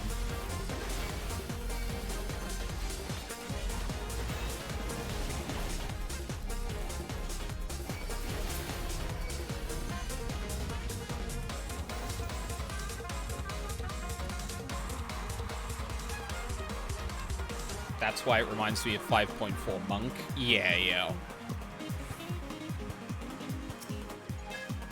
But they didn't really add that much to 6.0 Monk, did they? It feels like they kind of just refined the choices they already made. Because they didn't really add anything to it, right? Didn't they just, like, modify one of the Beast Chakra combo finishes? The whole Masterful Blitz thing is 6.0. Wait, did the Beast Chakra ending...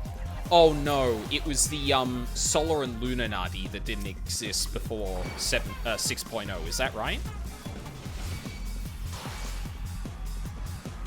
Oh, the Beast Chakra didn't exist. Oh, so that whole combo system didn't exist. Like, using certain combos to generate Lunar and Solar Nadi. Because honestly, that's what I was thinking. That's, like, the overlap that happened in my head when it came to Golden Sun. I was like, oh, like, really? The fantasy of a summoner is summoning the right thing for the right time, right? or for the right situation. What does that sound like? That sounds like Golden Sun, Jin. What kind of system would map on the best with that? Well, it sounds like Monk, honestly. Neither of them existed. Yeah, of course, the Solar and Lunar wouldn't have existed without... sorry, the Beast Chakra would... No, the Solar and Lunarnati wouldn't have existed without the Beast Chakra. And if the Beast Chakra didn't exist, then obviously, yeah. Right.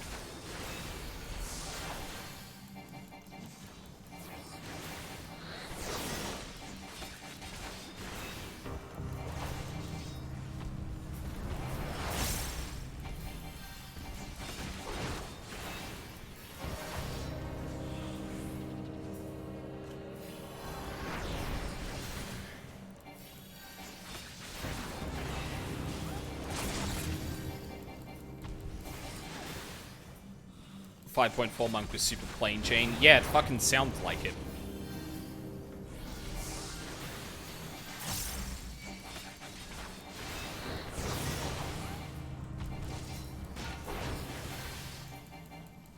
I'll tell you what, they made the right decision to, like, add that to the earlier part of the game and not just make it, like, 80 to 90, because holy shit, Monk would have been really boring without that.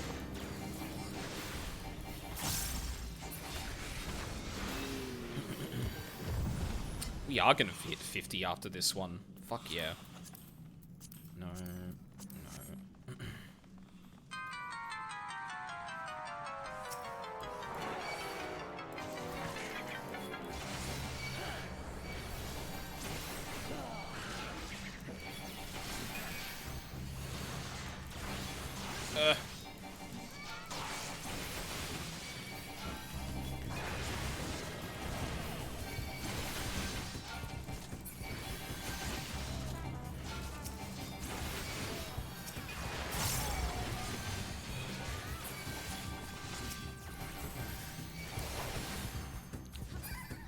Monk didn't use to get the Forbidden Chakra until mid-Heavensward? Wait, you mean... The Forbidden Chakra is that, like, oh, wrong way. The Forbidden Chakra is that one, OG city, right?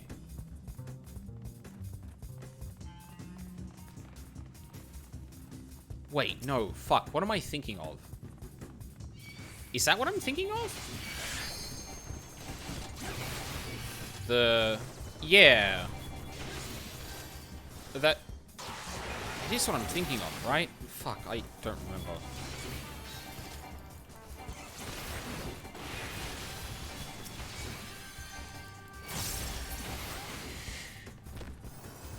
Yeah, they added a lower level version in 6.0. Oh, yeah, okay, that makes sense then. Because I was gonna say, like, I didn't think that, or that was the order that it went in. Because Forbidden Chakra is the upgraded version of that. But yeah, obviously, oh shit, I should not have put that there. Sorry, friends.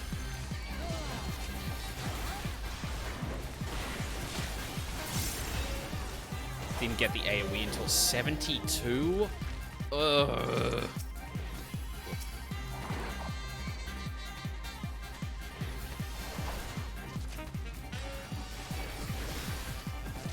God. Yeah, I'm really glad they added, like, some of the AoEs far lower level. Especially Energy Drain. Having the alternate Energy Drain stuff, or the AoE Energy Drain stuff, I should say, at a lower level, like, before the end of 50 was, like, chef's kiss.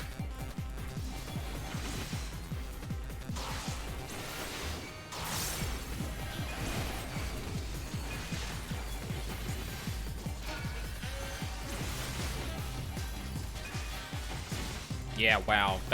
It really sounds like Monk had been kind of shafted up until that point, because goddamn, that sounds like the sparsest thing up until Shadowbringers stuff. Ugh.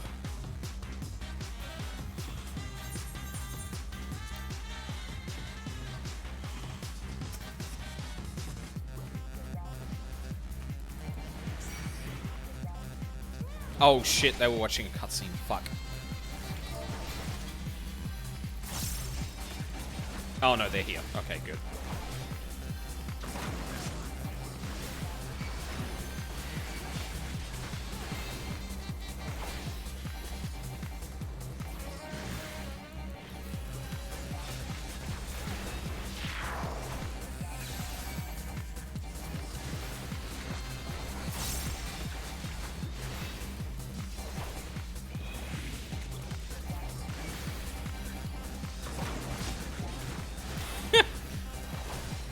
Yeah, I remember hearing that.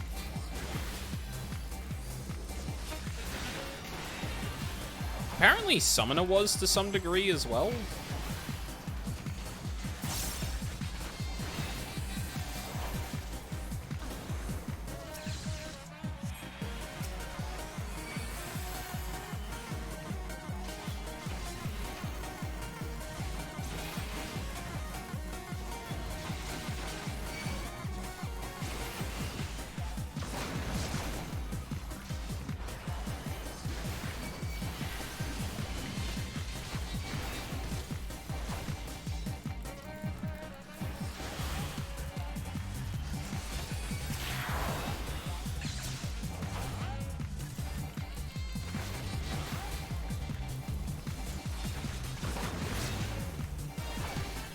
Oh, they actually went and got a fruit. Fuck. Well.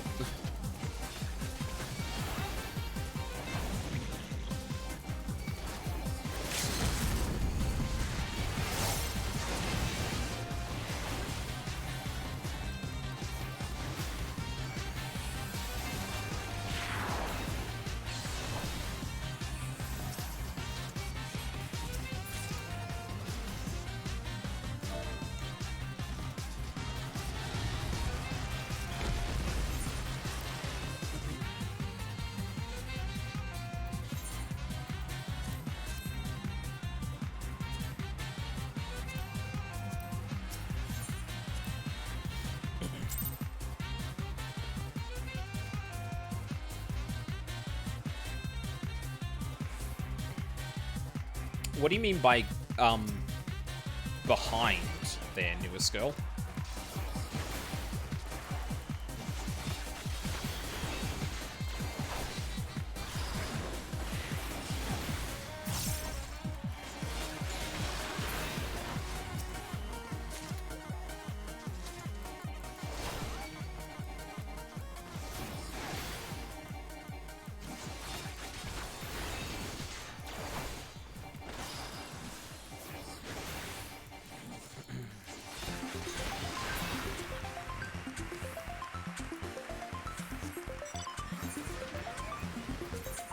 Actually, yeah. I did get some, gear at some point. Oh, Jesus Christ, I forgot I had this mount.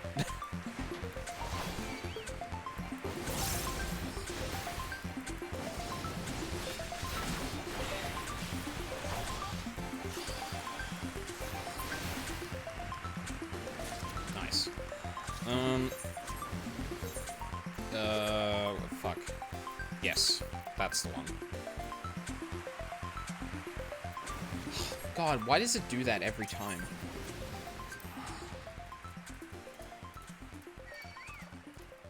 No. Son of a...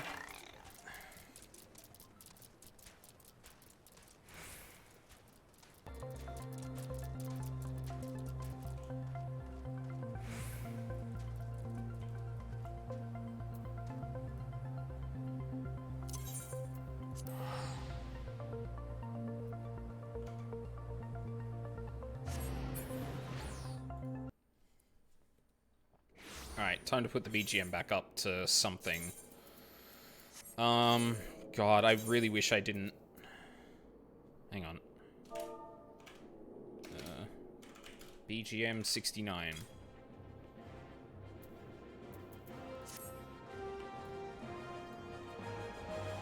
Yeah, that sounds about right. I think it was really close to that number, if it wasn't exactly that number, but... Notable exceptions to that, but borderline griefing to bring a monk instead of those jobs. Oh, right.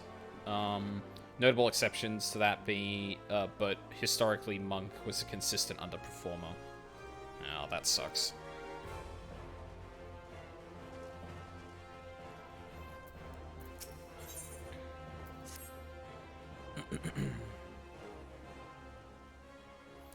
Welcome, Paladin. I'd hoped to see you before I left. You made a true friend even after the wrongs I did to you, and I owe you my trust. So I'll tell you everything I have learned. After our encounter in the hills, I spent some time in the care of Solkzagil, recovering from my wounds. As I coalesced, he gave me the true account of what happened these last few years in his solitary war against the Monetarists. After he went into hiding, he tried to get word to me about what was happening, but I was surrounded by agents in the pay of the Monetarists who kept me isolated and ignorant. They planted the lie that Solkzagir was a traitor and tricked me into tracking him down. I was their puppet, twitching obediently at the end of the strings they pulled. When I discovered that Death's Embrace had been behind the demise of my brothers and sisters, they panicked, especially when they found out I had shared the information with you. They set a trap for us and baited it with the promise of a parley with Solkzagil. Solkzagil was no traitor, as I should well have known. But I allowed myself to be deceived by the whispers of mummers and flatterers, and... No. That was not the way of it. It was not their lies that made me blind, but my desire, nay, obsession, to restore our order. Or our honor. For the Sultan Swan and all paladins who have bent the knee to a higher cause, honor is a means to an end, not the end itself. I lost sight of that, and in so doing, lost sight of my true duty. Solkzagil understood what was happening, and that is why he gave you the soul of the paladin. It was a remonstration, a message. Look how adventurers live, he was telling me. Where does their honor, their authority come from? I owe my position to the machinations of the Monetarists. They calculated that a young captain eager to prove his loyalty, bound by unquestioning fealty, would be all the easier to control. They were right. I am a sham and a fake, but the world does not know that, and even the illusion of power is a power of sorts. I can use it to fight back. I will tell my subordinates that I'm fleeing to Snowcloak and Kurthus. When the Monetarists hear of this, as they surely will, they will send assassins after me again. But when they show their hand, I will stand my ground and fight back. I realize you may wish to offer your assistance. However, I cannot in good conscience put you in harm's way anymore. You too have become a target of the Cabal's assassins. The odds will be against me, that much is certain. But Solkzagil has taught me much, and if I am brave and valiant, I know I can triumph. I am sorry you have been caught up in our own political struggles, but now, as a paladin, it is time you travelled your own path. Oh yes, Solkzagil wished to have a word with you as well. You'll find him in central Thanalan. Allow me to mark the location on your map.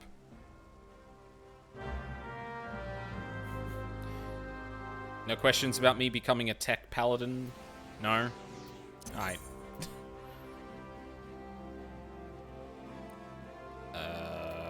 Wait, where are we going? Oh. Central Thanalan, right. There was a period of time where Dragon Kit gave the boss an int down debuff and Monk was super popular. What the fuck? Man, MMO design was super fucking weird at some point. It was just like, what if we did this really unique thing here? And it just creates that, that problem WoW ran into a lot, which was that the correct way to build a team for a raid was to solve the puzzle. And, like, not because it gave you... Not because that was the only way to do things, but because it was so much more powerful to figure that out than just taking whatever. That, like, it basically crushed all class and job diversity. Thank you for coming, Aldane. We haven't much time, so I will be blunt. Janils will die if he faces Death's Embrace alone. I know what I must do, and I suspect you do as well. If you are the man I believe you to be, then we shall meet again soon.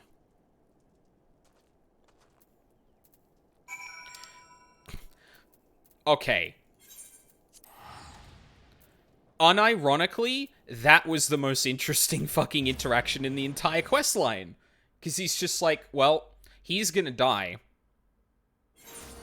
I'll see you there. Like, not even a, you have to come with me. He's like, no, you're gonna come.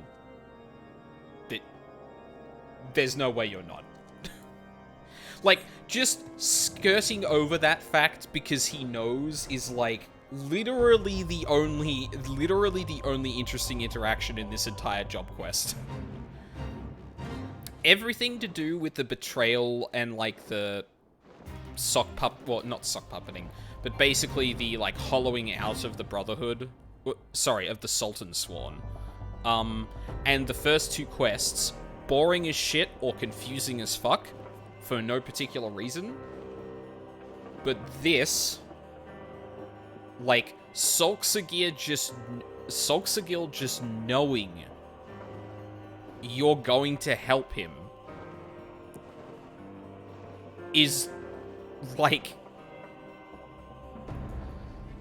that's actually crazy. Like, that's the best bit of writing, and it was a lack of writing in a way that, like, really makes me question how badly this fucking whole thing was done.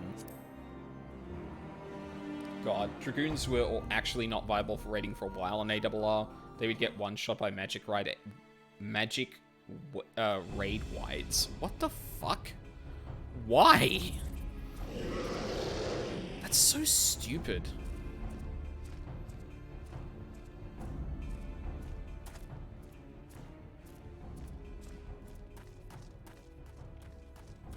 You as well. I told you to go to ground. This isn't your fight. First Solskjaer, now you. You both so eager to die.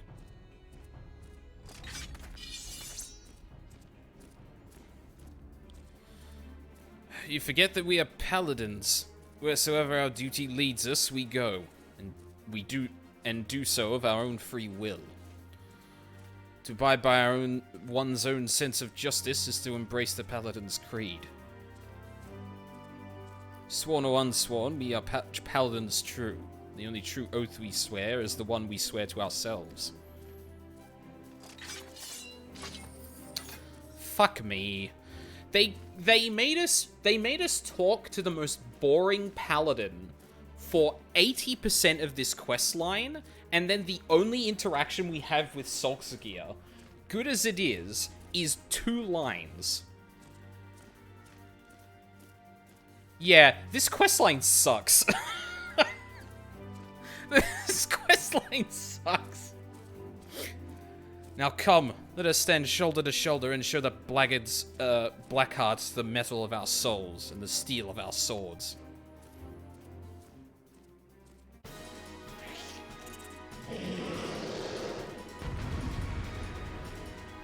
This is...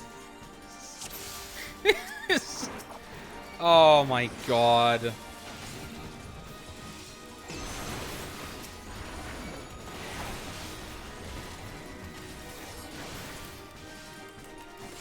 Fuck me.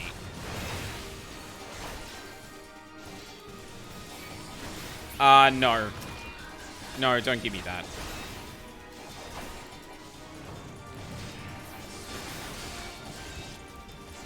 Don't want to give the goose away. Nah, yeah, don't.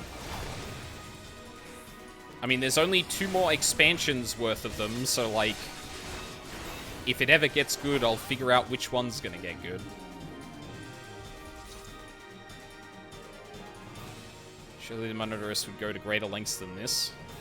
Also, summoning Void Fiends? Or those Void Sent. Called forth by Mage. Mage who I suspect is observing. Spread out and search. Oh, I thought we were actually gonna walk around this area.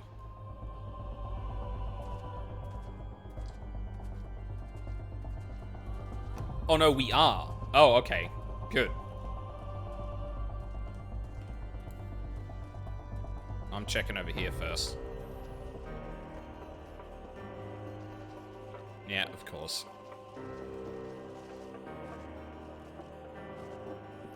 All I'll say about the ARR chain is that they are certainly one of the Paladin quest chains of all time. Oh, no! Oh no! That's either really bad or just like you're just pulling my leg, more or less. What? What sorcery is this? Likely the work of our mage. Pulses with a queer light. Oh, sorry, that was me. You!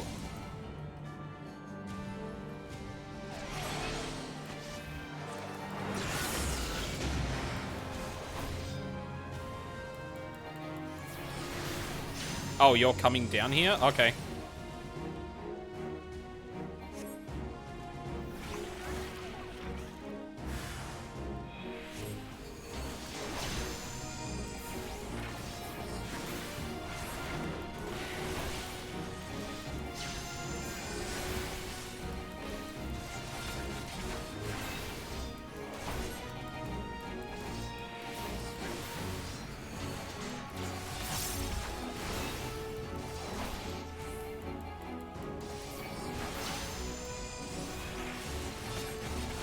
Oh my god, I had another... Fuck, I had another CD, but I never put it on my bars, so I didn't think I had it. Fuck.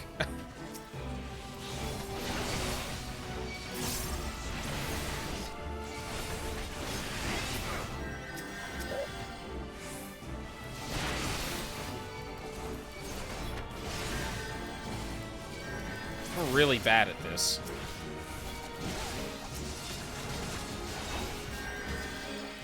Should have looked at all of this shit before I actually did that.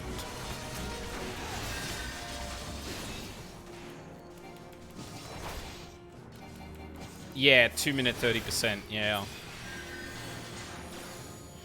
Like, at this point, I'm just like, at this point, I don't question, like, when there's dumb shit that's missing, so I didn't think much of it at all. Fuck.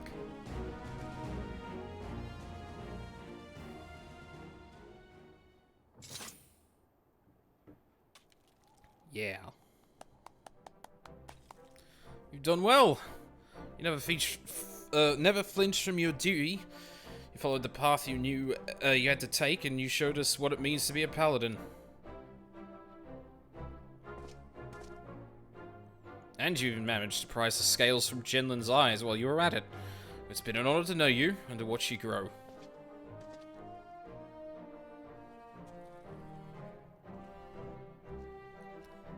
In any case, today's battle should blunt the monetarist's dagger, at least for a while.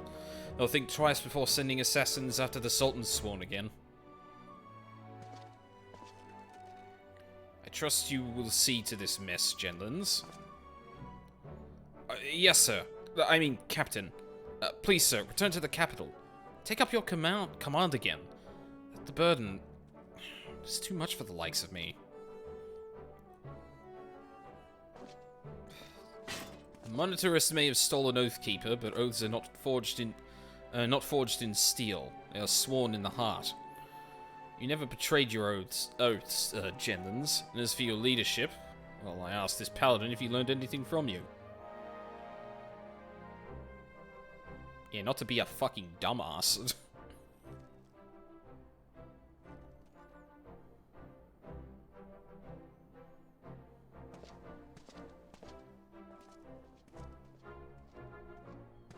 Oh, wait a minute.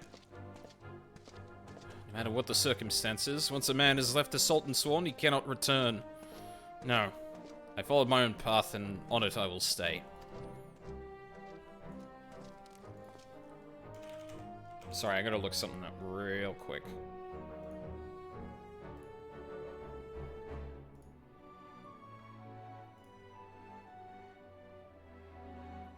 Oh, no, that was Heavensward, not ARR. Never mind. I've followed you since the day I vowed to join the ranks of the Sultan Sworn. Has the time come for me to stop following and begin to lead?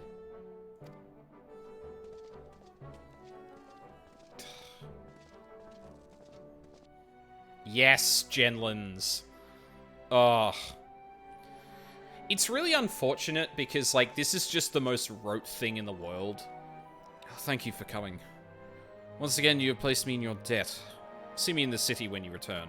I will have something for you.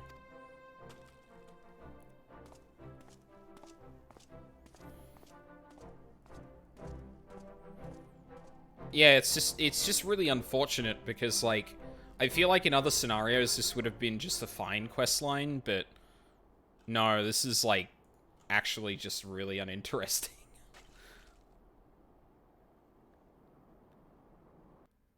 Ah, that's a shame.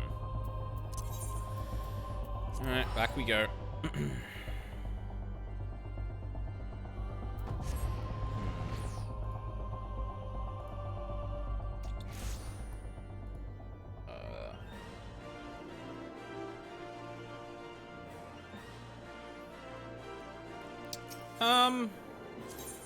This might be a good place to call it. It was only like a 2.5 hour stream, I think.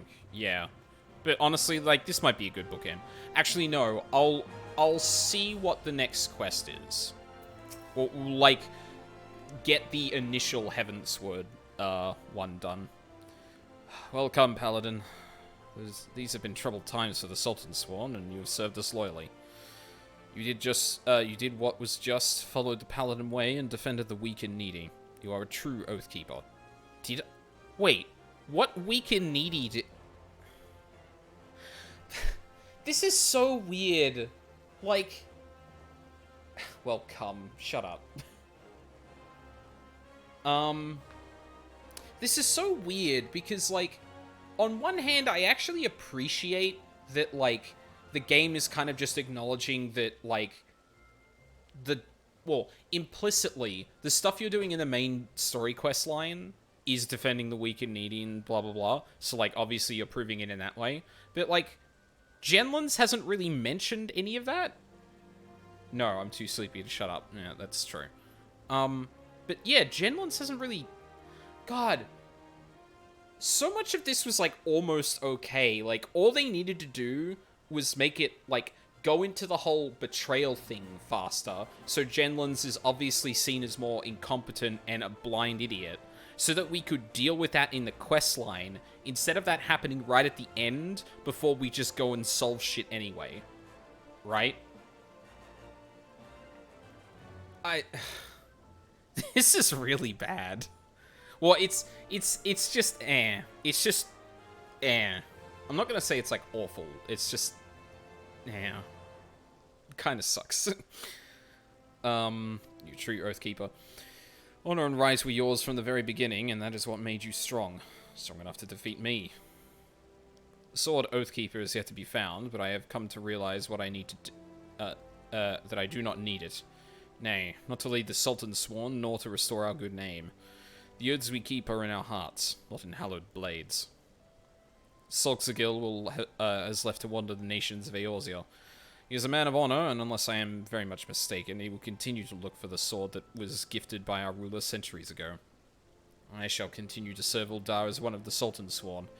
You shall defend the people of Eorzea as a free paladin. Okay, that's like the first allusion to it, I guess. Our paths diverge now, but we shall forever be bound by the oaths we keep in our hearts. Sorry, one sec.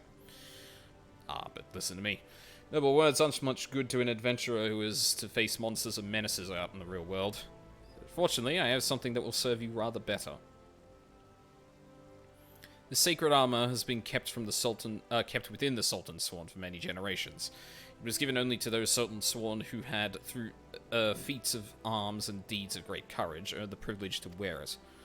But something tells me that for the first time since it left the armorer's forge, this armor should go to someone who is not of the Sultan Sworn. If I allowed myself to be a slave to tradition, the paladin who deserves it the most would never wear it. Now, wouldn't that be a waste of fine plate? Just one thing. If anyone asks where you got it, you mustn't say it was me. Oh, okay. You see, we needed 3+ quests of exposition and killing random mobs. It's essential to the paladin job fantasy. No, we couldn't have done that as the thing was being told. Like, not at all. Before dawn, yep. Hooray, I got a new bootin'. Now to put all of my actual shit on my bars. Sentinel. Hallowed ground. An exemplary example. Fuck. Genlands would look to a renowned free paladin for aid.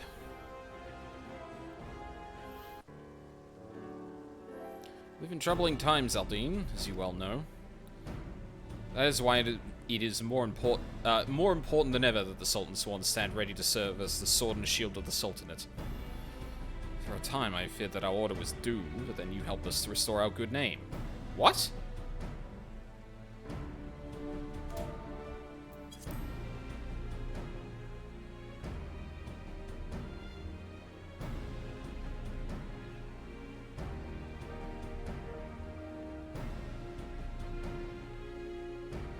Hold on. Wasn't he... The Sword Oathkeeper has yet to be found, but I have come to realize that I do not need it. Nay, not to lead the Sultan Sworn, nor to restore our good name.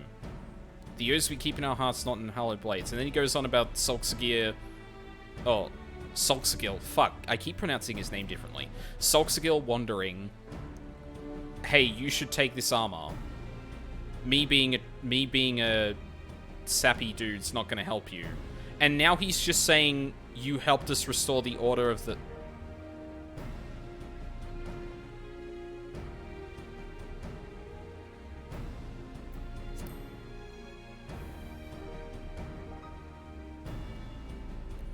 Genlands, that was supposed to be your job. What are you talking about? You didn't restore your good name. That was the whole point. What the fuck? Are we just... Okay. Shining example inspired many young men and women to seek us out. Even as we speak, they train to hone their skills. A few words of encouragement from the famed Free Paladin himself would do much to motivate them further, I should think. Perhaps you would consider paying them a visit at Camp Blue Fog? This is a treat? What is? Me, like, realizing... like, me reading this back to back and going, what the fuck is going on?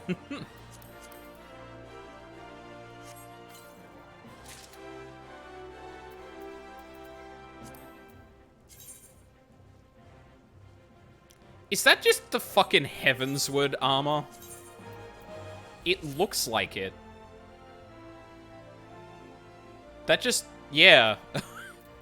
Okay.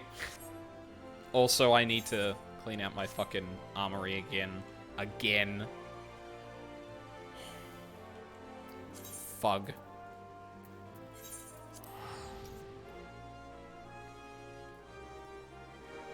Which reminds me, I also need to go through my, glamour chest and remove some shit, too.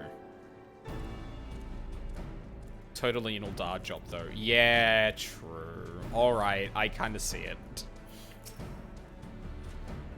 Ween. Pleasure to meet you, Aldine. My name is Olween. At the moment, Felice and I are conducting drills with the new recruits at the East Watchtower. They'll be thrilled to see you, I'm sure. Sure.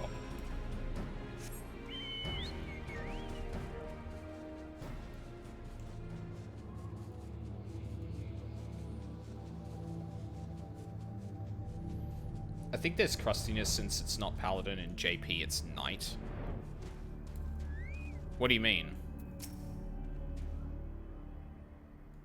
Since we all know you're a man of few words... Since we all know you're a man of few words, I thought we might forego the speech and instead ask you to favor us with the display of swordsmanship. We laid out bait for the basilisks already, in fact. You need only wait for them to come. Oh, okay. Hi. I guess I'm gonna beat up something.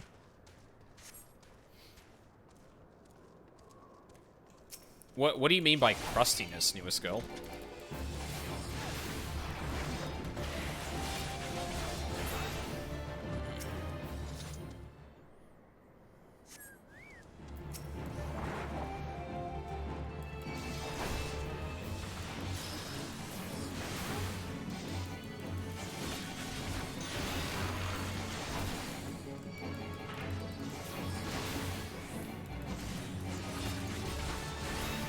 Well, okay, like, I understand, like, the word paladin and the word knight were interchanged, but how does that change anything?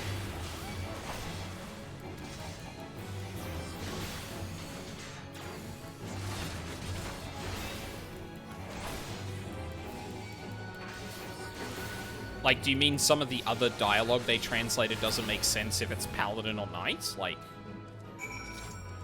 so I think they're just... they're interchangeable enough, I think. Oh, truly arousing performance, Aldine. Thank you. It's one thing to talk about proper technique, but an altogether different thing to see it firsthand. I think it's safe to say that the recruits will long remember this day, as will I. Cool. Wow, that was it? I'm not even going to talk to them, like, at all? I wonder if this is just going to be, like, I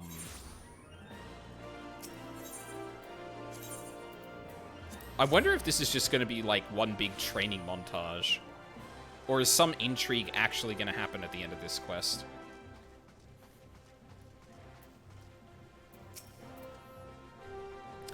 Well, come, Aldine. I gather the recruits took your lesson to heart.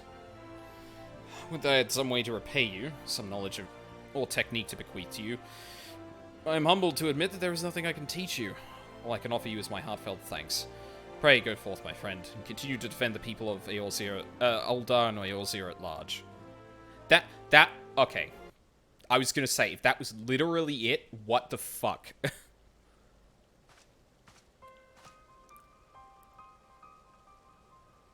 Begging your pardon, Zaldine. Huh? Is that Papa Sean? Holy shit, it is. We need to talk, but not here. At the dispatch yard outside the city.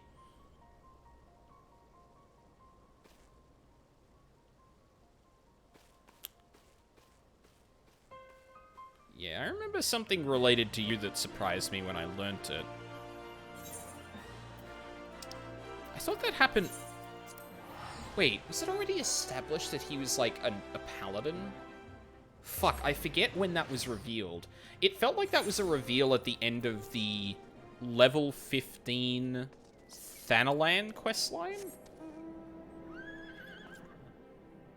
Oh, like they... Oh, okay. So, like, the stuff that's specifically paladin...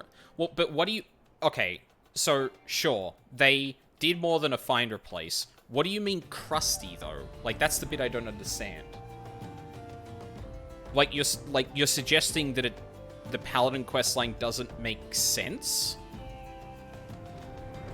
Based on that? Or, like...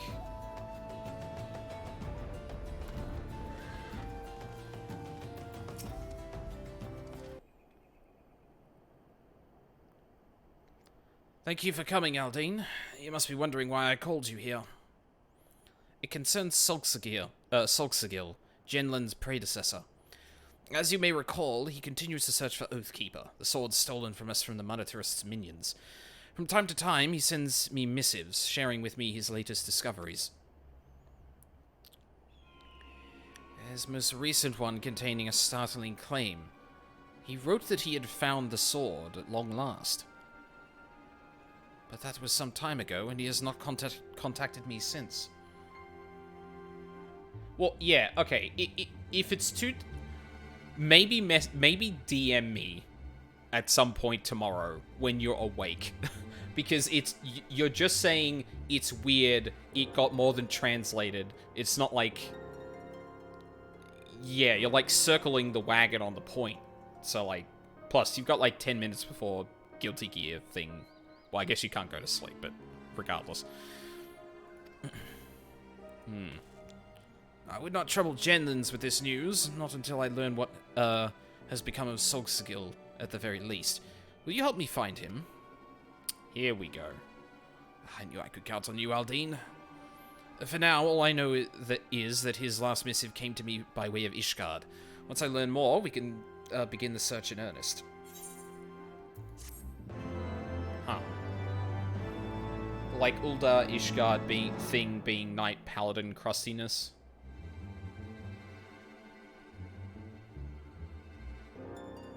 I mean, I don't think that's crustiness.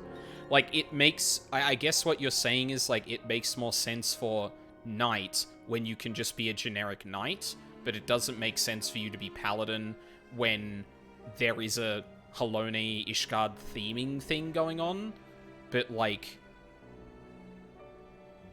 okay. That's, like... That's, like, so low on the totem pole of, like...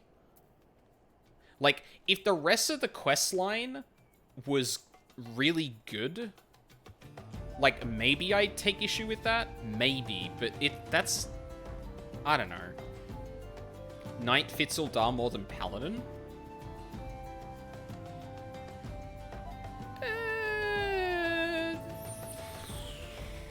I think that's arguable. You could... I'm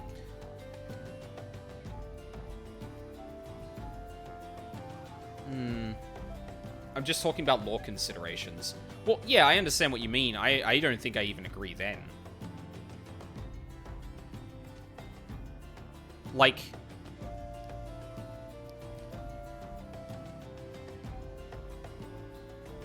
I guess if you consider the only source of paladinhood to come from, like, Halone, then maybe that makes sense.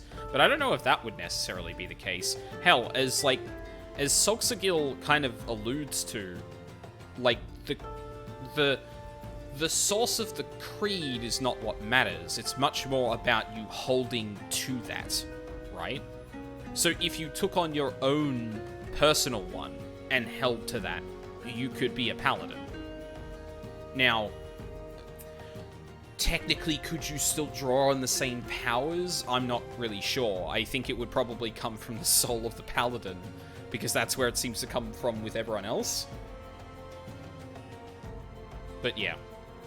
Anyway, that's maybe talk for once I've, like, learnt more and played more Paladin, because that's the kind of stuff I can't speculate on too much, not knowing anything about 14 more broadly, or sorry, FF more broadly, and specifically how it works in 14.